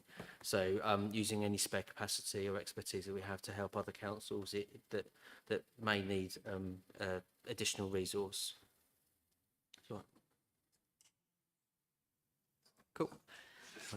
That has obviously changed slightly with the KCC position. So where we're looking at now is changing more towards a specialist level of trading. So I mentioned the learning and development team, so provision of external training to other councils or places like that. So less bodies-based training and more skill-based training, because that fits with the need to consider the KCC financial position impact on us. In terms of the revenues and benefits platform, so there's a single revenues and benefits platform that's in use that contains the revenues and benefits data for all 3 councils. That platform had been in place for a number of years. The supplier has written a new version which is cloud-based. So collectively, that contract was signed last year, and now is novated into Partnership One. So the company owns the contract and pays the maintenance for that. That project kicked off in July this year, and we went live on the 3 weeks ago on Monday. So this is our 3rd week. So it's the same supplier, it's a similar system, but it's cloud-based, so there should be no impact once the staff are familiar with it, with the service that's provided. Yep. There was a question on CRM. So we don't directly interface into Canterbury's CRM. However, we have very good working relationships with the Canterbury departments. Also, our team are the teams that are taking the calls largely from those vulnerable residents, and they will be having access into the benefits data and signposting help as and where required. I think that there are plans to look at how we can interface into the Canterbury CRM, but that's going to be a Canterbury digital-led project. At the moment, it's our guys that would be taking those phone calls, and in the event of a signposted vulnerability, there's protocols to signpost those back into Canterbury City Council departments directly. And then AI, completely could take that on board. It's a three-way partnership. So we do have to be aware that not all councils are in the same level of AI maturity, and then equally with the levels and nature of the data that we process on behalf of the councils, we have to ensure that the security of that data is signed off by all three councils, and there is no risk to that, because that's the absolute red line. But the risk as worded was actually raised at the last board meeting. I haven't updated the report, and so the risk as worded has changed, because it wouldn't fundamentally, as you say, make the organisation unviable. It could be disruptive, so it could be a disruptive risk as well as an opportunity.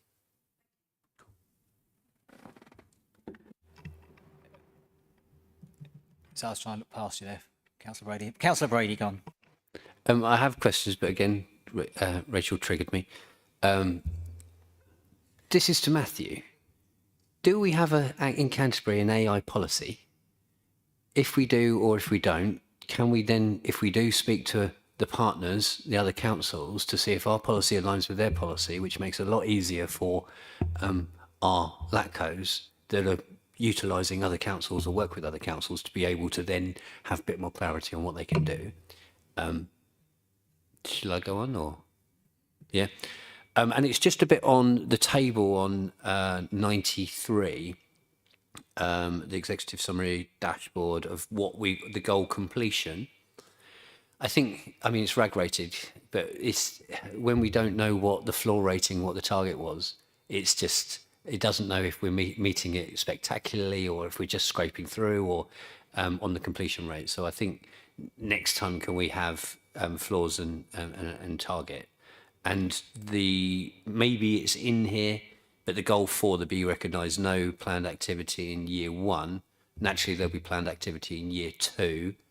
And it will just, whatever that marker is, to be able to achieve that in year 2, then we just need to be able to see that. And I'm sure it's in here, and you've listed all the things that you're going to be doing for Be Recognised, and I just didn't pick it up.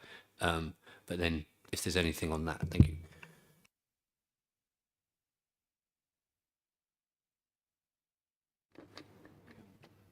I'll take the AI policy first. We do have one that was agreed quite recently, so certainly within the last 6 months. And the rollout of AI is being done cautiously. I think, obviously, given the experience that we have had around cyber incidents and the like, we do want to be assured that staff are confident in using it, and that certainly as data protection officer as well, that we're not in any way sharing any information in the ether through AI inadvertently. So we have Copilot. It's being trialled and piloted with a sort of a select group of officers right now, with a view to rolling out more widely. I know that Dover have approved their AI policy this year. Thanet, I think, are in the process of doing the same. And there's a 3-way IT digital partnership that advises Partnership 1. So Mark and his colleagues have to work with that group And obviously, everything that they do has to be collectively agreed at the right level for the company, working with the representatives from each of the councils. So I think certainly when we talked about this at board level last month, we said, no, it's not really about viability or otherwise, it's about the opportunities, certainly, and of course the risks around, particularly around GDPR. Thank you. And I'll answer to the table. So effectively, it's a consolidated table. There's data behind it that shows within the business plan that's been agreed, there's progress against each of those elements, and it's the way it's presented in this report is effectively the average of the average against those. But yes, but that data does exist. In terms of the year 2 progress, that will come to you in the February meeting. So I'm actually writing that draft now, ready for the next board meeting. Little thing on Copilot. I think Copilot. I think we might be slightly behind other authorities. I mean, I can get my other laptop out and use Copilot, and without any risks. But I understand that we are ultra cautious because of the cyber incident. But when it gets rolled out and we can have a little tab on here, and officers can have a tab, and it will utilise and be more efficient, then I think everybody will be really happy.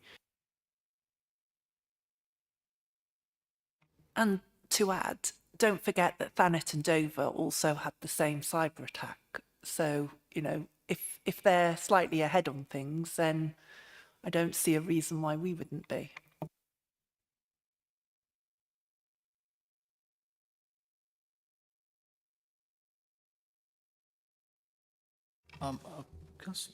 Add to the AI Copilot chats that it's not necessarily Copilot itself that might be the issue. It's obviously could be the operator using it and how the information is interpreted and then sent off from Copilot. So I think you've got as someone who might use Copilot, sometimes you've got to be, the person would have to be confident, and have confidence. The council would have to have confidence and partnership, confidence in the person using Copilot, so that that what they're getting out of it is correct, because obviously anything sent out could then be used, if you can correct, against you. That's just a perfect comment.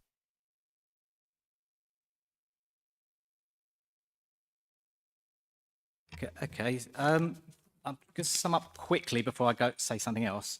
I have to remember. Yeah, so it seems, I think everyone who seems very happy with the report, nice and straightforward and clear and understandable. So thank you for putting that together. That's great. And you seem to be putting the company in the best place sort of going forward in sort of LGR. You're sort of doing your best. So, you know, whatever happens, you're sort of top of the tree, and it's down to someone else to choose, isn't it? That you're doing what you can. And then we had points about sharing data across different platforms, authorities, departments, and the compatibility of that, and whether, you know, these systems will work together.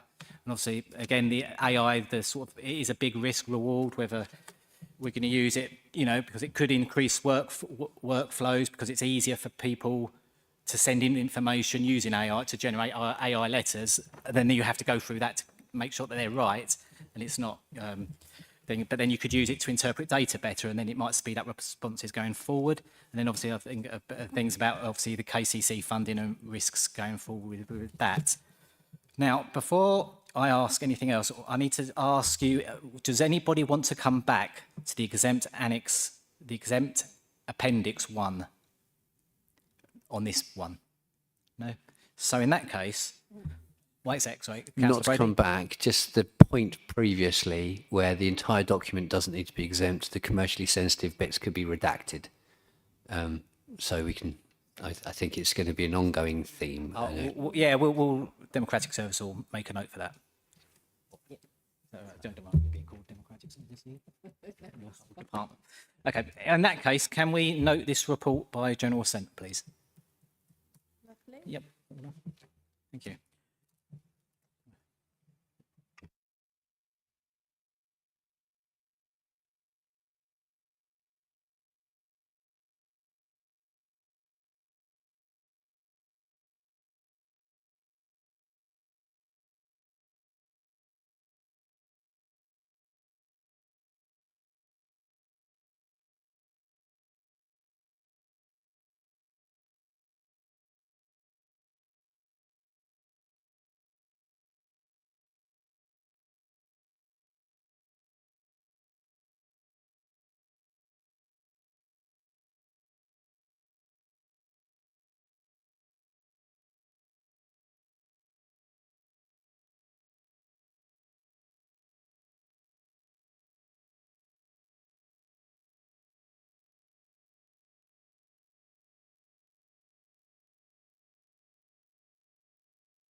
Okay. Right, I think we'll move on to item number 10, the Stour Environmental Credits Limited Corporate Health Report, 6 months to September 2025, pages 100 to 111. So I'd like to invite the board members of Stour Environmental Credits Limited, Bill Hicks and Cheryl Ireland, to introduce this report. Cheers. Ta.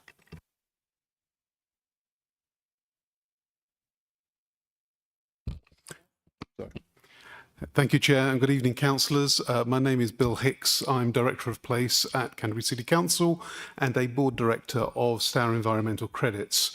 I think I should say, both my fellow Director, Cheryl, here, we're at very much the other end of the situation from the previous two reports that you've had, in that we are a very new company. In fact, we're less than 1 year old, and we have no employees within the company either. So all the workload at the moment is done by the 4 directors of of Ashford and Canterbury in terms of pulling this forward. And just to be clear, the reason that Stour Environmental Credits came into being was to really bring forward development within the catchment. The National Home Builders Federation estimate that some 160,000 houses nationally are held up across 74 authorities across the UK. And within our own catchment, within the Stodmarsh catchment area, some 7,000 houses are held up. We euphemistically call this the Stod Pen. These are the houses that have been held up because of Stodmarsh. And what I'd like to do is just take you through a few sort of outline facts and then tell you a little bit about what we've been up to in the last few months. So as I think you're probably aware, it was in July 2020 that Natural England gave advice to local planning authorities that prevented the bringing forward of development, particularly for overnight accommodation, unless it could be demonstrated that development was nutrient neutral. And it was deemed that the lakes at Stodmarsh were in an unfavourable condition. What in practice this means is that new development needs to be offset by providing mitigation elsewhere, and that would lower the nutrient impact on the Stodmarsh catchment area, but ensuring that any new sources of development have no greater effect on the Stodmarsh as it is today. A number of different mitigation areas were examined, some of which were led by Natural England, such as wetlands, and they all have benefits and drawbacks as well. So we as a company have been considering a number of different options as we take the company forward. A map you're probably familiar with here, and if you can see the purple lines on the map, they are the district boundaries in the area. But you'll see that it's not just Ashford and Canterbury that is affected. The impact goes wider into Maidstone, Folkestone and Hythe, and Dover and other areas as well. But the Stour Environmental Credits Company, whilst set up and being jointly run as a JV between Ashford and Canterbury, also has very close working relationships with those other affected local authorities. It's also worth bearing in mind that the site itself, and this is just another picture with some of the sort of different areas of the catchment, is a very complex site. It has both inland, marine and coastal waters within it. It has a number of very unusual wetland invertebrates and plants, and is a breeding habitat for many, many bird species. So it has a number of nominations as a SSSI site, a site of special scientific interest. It is a special area of conservation. It is a special protection area. And it is a Ramsar site as well, which is a wetland site designated to be of international importance under the Ramsar Convention. So we can see that it is a vitally important area that we really do need to pay a lot of attention to. And so Stour Environmental Credits was brought, as I mentioned, to bring development forward in our catchment area. The JV was established by Canterbury and Ashford last October, with the company coming into being in December of last year. We act separately to the local planning authorities.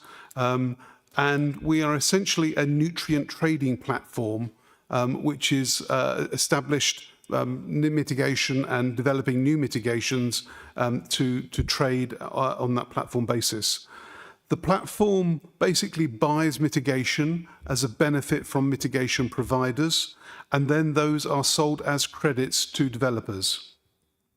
So we have had seed funding and set up via the Local Nutrient Mitigation Fund, the LNMF Fund, which comes through Natural England and MHCLG to protect waterways from pollution and enable house building.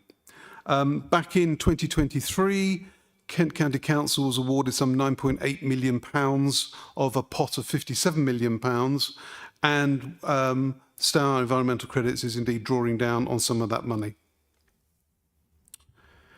Worth mentioning that we are a not-for-profit organisation as a trading company, which is attempting to secure large-scale mitigation and offsetting specifically for phosphorus and nitrogen credits.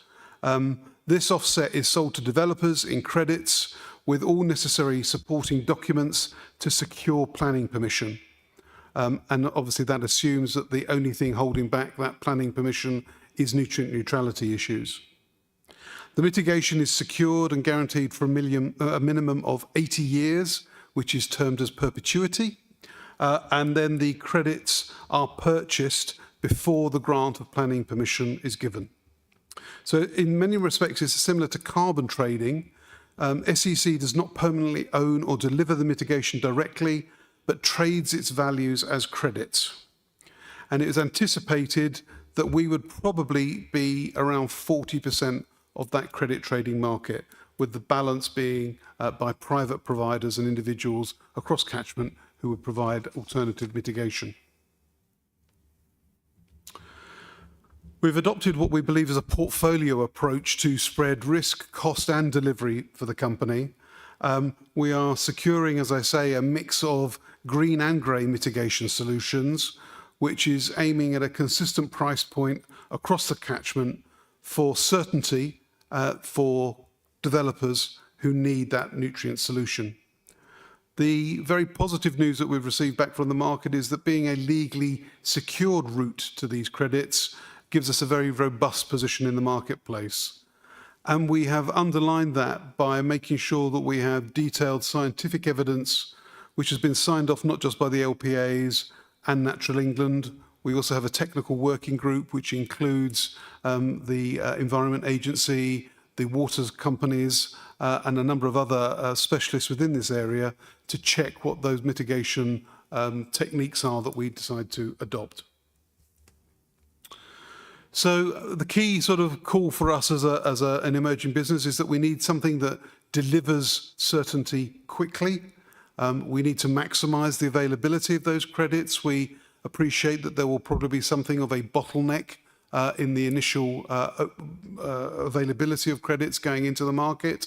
But we think that the approach we have taken minimises ongoing liability and maintenance. So it should be a relatively easy approach for companies to buy into. We're offering geographic flexibility across the whole catchment.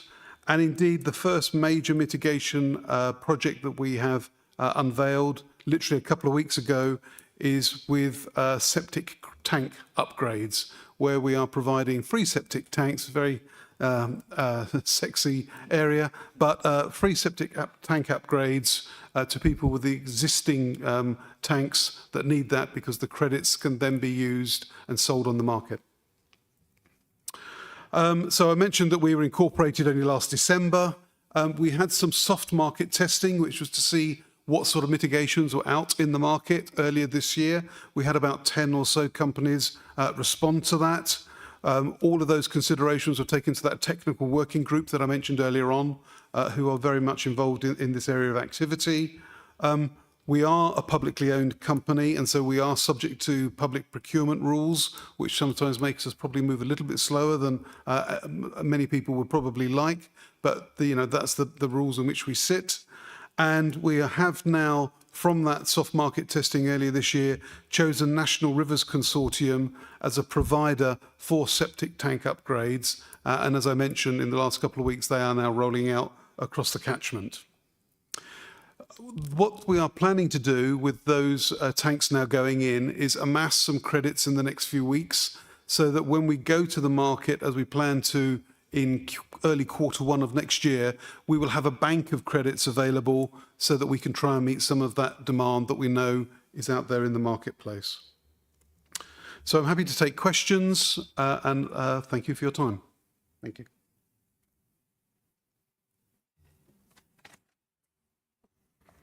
Thanks for that, Bill. I was just... No, there's nothing, no appendixes on this one at the moment. No. Right, I'm... Not yet. Not yet, no. I'm sure can I open this up to Councillor Turnbull to start with? Thank you. Other people.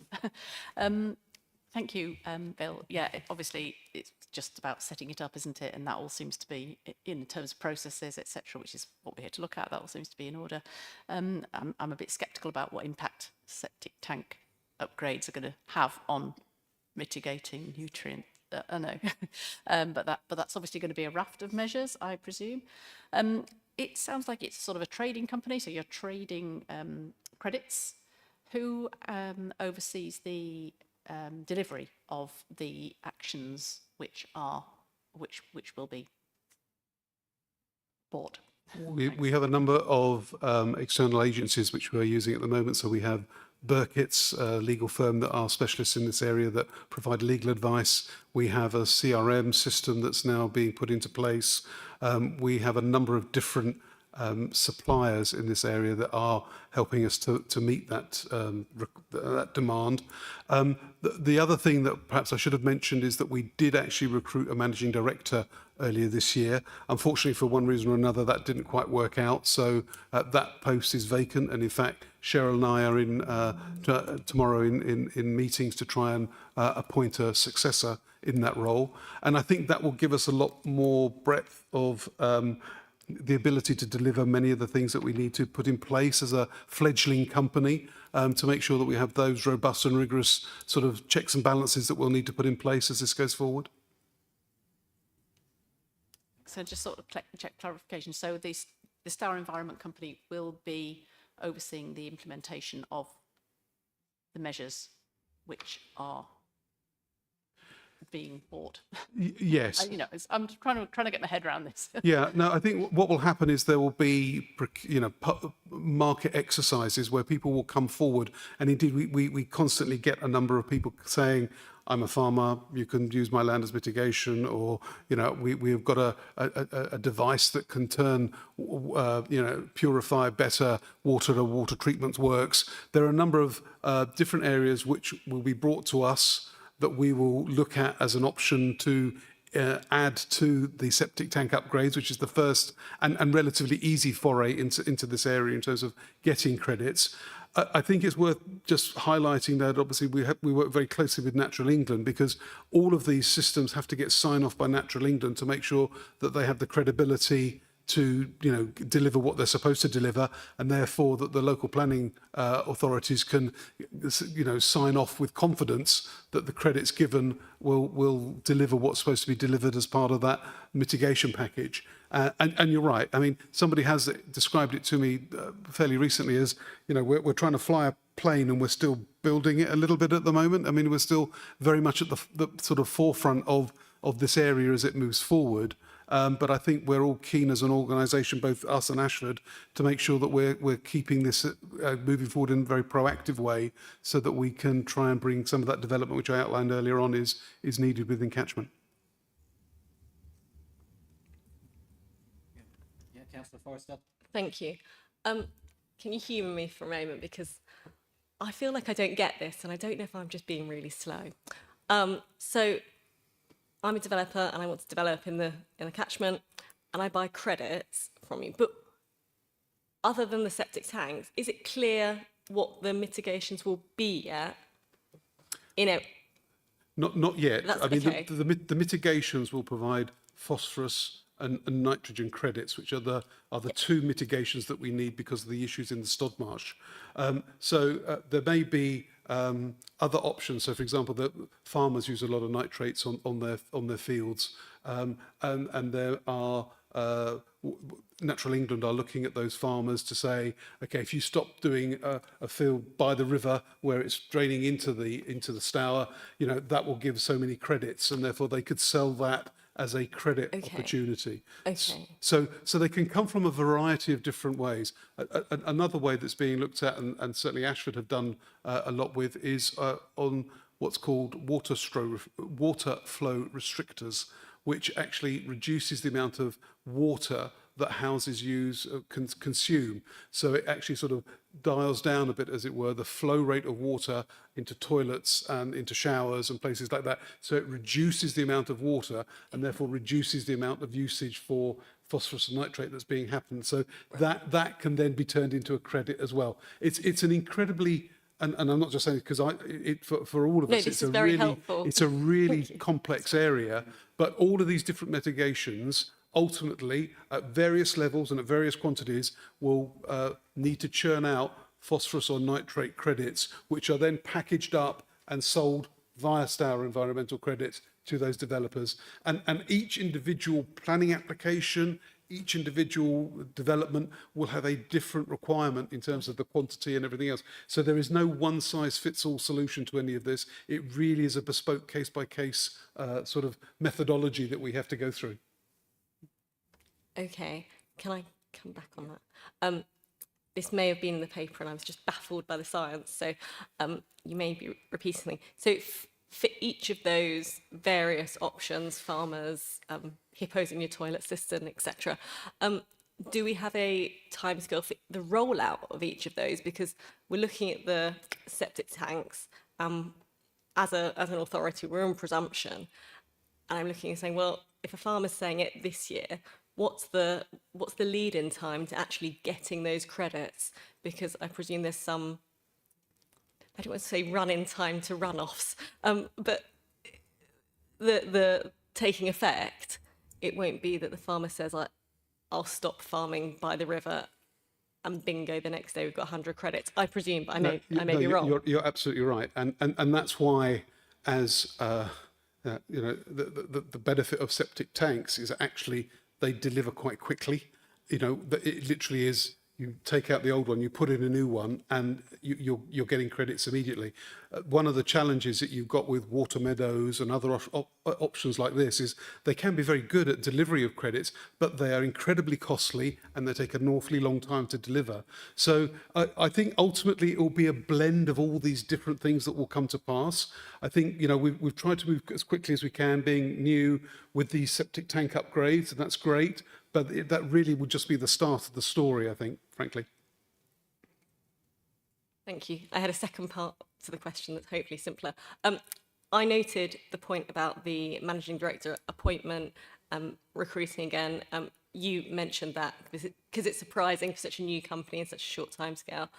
I take from your comment that there aren't any concerns about that that the committee should be aware of in terms of consequences for the company or council, etc. No. It was. I mean, obviously we won't go into personal details, but it just was. It was a fit thing, and it just there was nothing else behind that. So I think that situation will be resolved quite quickly, and the benefit then, by the way, just to add on, is that that person can then work on that longer term. You know, it's fine to work on the day-to-day stuff now and get those credits now, but we need somebody who can really devote a lot of time to work with Natural England in particular to those longer term projects. Just ask a question. We're talking about developers. Sorry, Councillor Broder. Part of like developer viability on developments, would this come into their viability costings? The amount, like having to pay X amount for some credits, does that all come into the thinking in the mix? It's definitely part of the mix. You're absolutely right, Dane. That would add an extra cost. It is an extra cost, and you know there's no way we can get around that. And you know, appreciate that viability still is a key determinant for these developers. And the truth of it is that a lot of these permissions that have been submitted, going all the way back to July 2020 when it first came through, will not be viable now because the market has changed over those years. Notwithstanding what we're talking about in terms of mitigation for nutrient credits, their whole economic dynamics will have changed since they were originally submitted. So there will be a sifting out, I think, of some of that stod pen, as I called it earlier on. But you're absolutely right in terms of your assumption or your proposition that these credits will be layered on top in terms of that viability matrix. And I suppose you can't really answer, but would an is it because it's new? Would an inspectorate, if it went that far, look into this? You know, we're saying this needs to be done for nutrient neutrality. Is that quite a strong point, a consideration that an inspectorate would take on? I don't know if we're going too far into the unknown world here, but If I'm really honest, I'm not exactly sure where it would sit, but I know that because this is obviously a legislative statutory requirement spearheaded by government, that would have to be taken into consideration. Yeah. Thank you, Chair. It's worth remembering it's just in the catchment that it's affected. So it's not the whole of the district that's affected. It's just, which feeds into the stod marsh. Yeah. Yes. Yeah. So, Councillor Brady? Thank you, Chair. The 450,000 startup funding, what's left? Has that all been used? I understand that we're a broker as well. So part of it is, like you say, the farmer, and we're the middle person to go between the funding that will then go to the farmer and the credits will go to the developer. But we've also got 4 million, and we're going to be using some of that on septic tanks and other mitigations, and then we sell those credits to the developer to make it sufficient and sustainable, so to top that back up. It mentions that the option that met all the criteria was septic tank upgrades. It would have been helpful if all the criteria was listed, so we knew what that was and what other options were looked at, and why the septic tank upgrades were chosen as a better option compared to the others.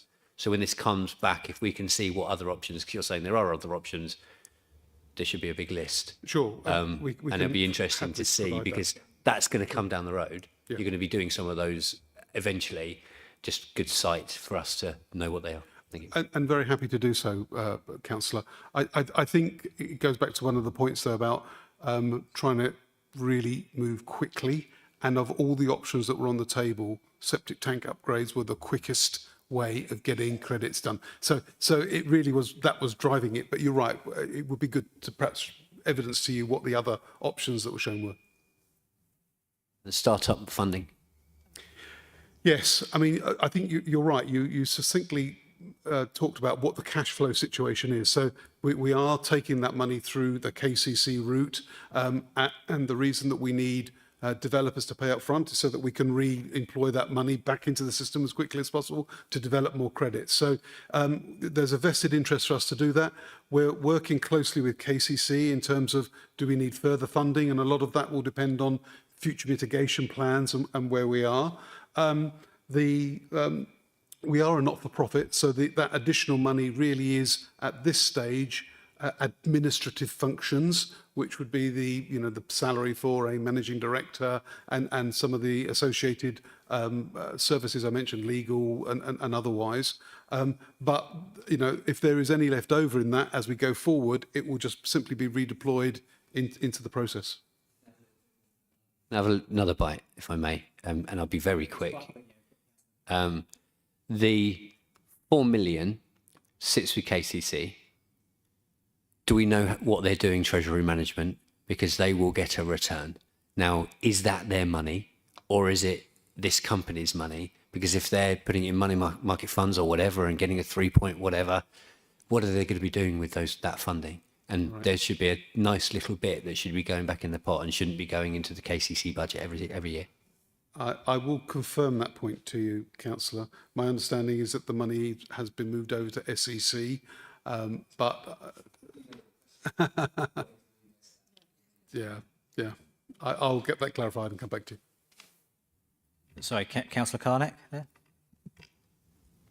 Yeah, thank you, Chair. Yeah, it must have been almost impossible in the first year of a new business to lose your MD and be rudderless. So, yeah, I think quite a lot seems to have been achieved given that position, and it's good to hear that you're hopefully close to appointing a new one to go into the new year. On the mitigations, the riparian buffer strips is the one that interests me, but obviously we're not looking at that at the moment. We're looking at septic tanks. So I wanted to know if we have an idea of how many septic tanks we're expecting to replace and how many we have in the district, because yeah, we need to do an awful lot of septic tank replacement, don't we, to you know, build some of our strategic sites that are sitting waiting at the moment. You're right, Councillor, and I do have that information, but not to hand. But I can certainly get it for you. I think the way that the tender went out was actually based on the amount of the kilograms of nutrient credits that these could generate.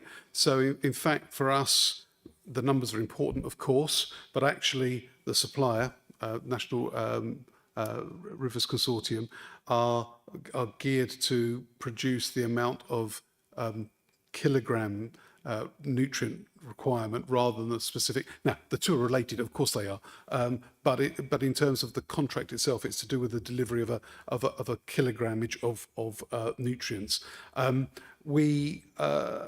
I can't tell you exactly what the goal is in terms of the number. I can certainly find it out for it and tell you.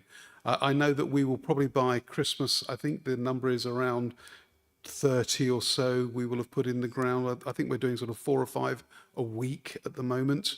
And that will ramp up because as these people have come fairly cold into the catchment, that it takes a little bit of time for word to get around and for sort of momentum to build.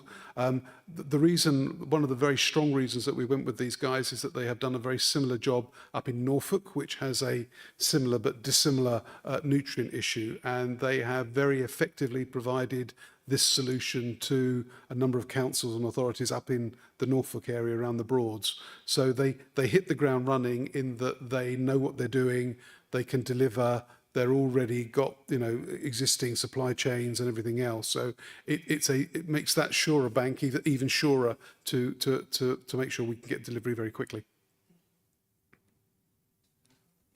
Councillor Turnbull. Just a little thought from following on. Is anybody measuring the impact? Or is there going to be any measurement of impact of reduction of nutrients entering into the waterways?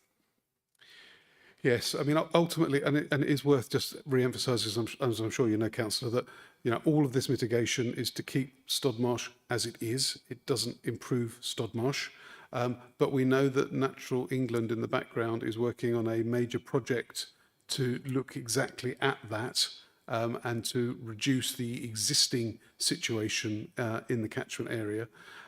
We're hopeful that we will see something on that sort of in the first half of next year. And we have got some meetings planned with Natural England very early in the new year to start talking about what that means and what the implications of it are, because obviously it's going to change a lot of what we have taken as assumptions to build the company thus far. So it's really important that link stays very, very close with Natural England.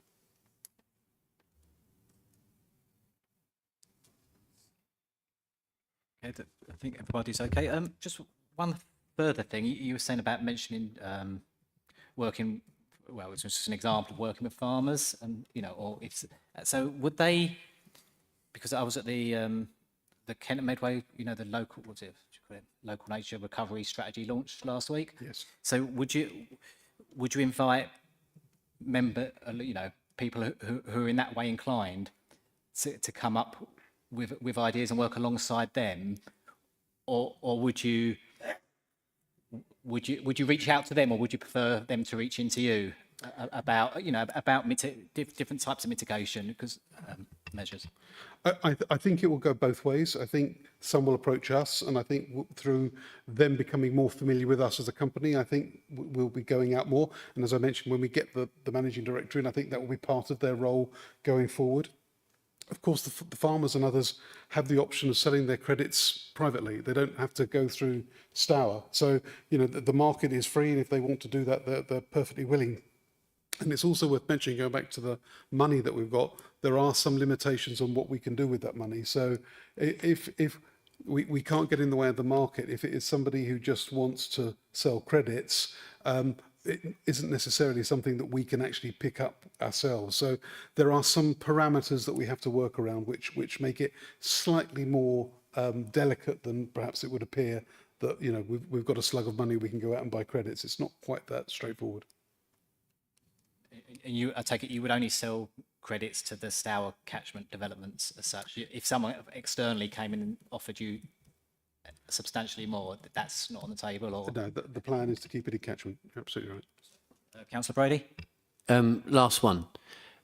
Paragraph 14, so it says, based on the price and quality, the winning bidder for the contract was National Rivers Consortium. Yes.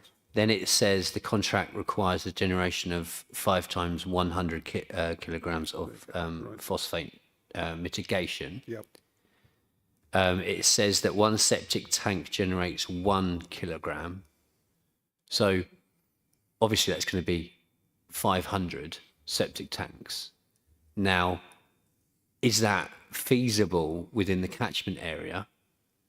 So we've obviously looked at how they can deliver on that contract. Yes. Are there targets that they have to reach by a certain date or time? And are there incentives to go over the contract of 5 times 100 kilograms? How have we structured that contract with them? The answer is yes and yes. It's also worth saying that not all of the septic tank upgrades are just single individual ones. So they are, for example, talking to hotels and other that have multiple situations. So again, there is a sort of shade within that exactly. But being very smart operators as they are, and as I say, having their experience up in Norfolk, these guys are chomping at the bit to deliver their requirements. So I think the last people that will be causing any problems here will be those people. They will be doing their utmost to provide. I think we should use the phrase chomping at the bit and septic tank in the same, but you just be you, Bill, you be you. I couldn't possibly comment on that. I think we have any other comments? No, thanks for presenting that, Bill. I think, yeah, it's definitely helped clear up what actually carbon credits are and septic tanks and all sorts of things. But as you say, it's in early days at the moment, the company. So I guess next time round we'll have a bit more. You'll have a bit more to say how well it's all going and everything, and how great it all is. Great, excellent. So that's my roundup of the main points. Yes. So can we note this report by general consent, please? Thank you. Right, item 11 is any other urgent business to be dealt with in public, and there isn't any. And now we've got item 12, which is exclusion of the press and public, only press and public. And we have, haven't we? Because we do have to do that because we wanted to talk about the one right at the start. So can you propose the resolution? So I need to. Which one is that? That. So I need to propose. So I need to propose a following and seek a seconder.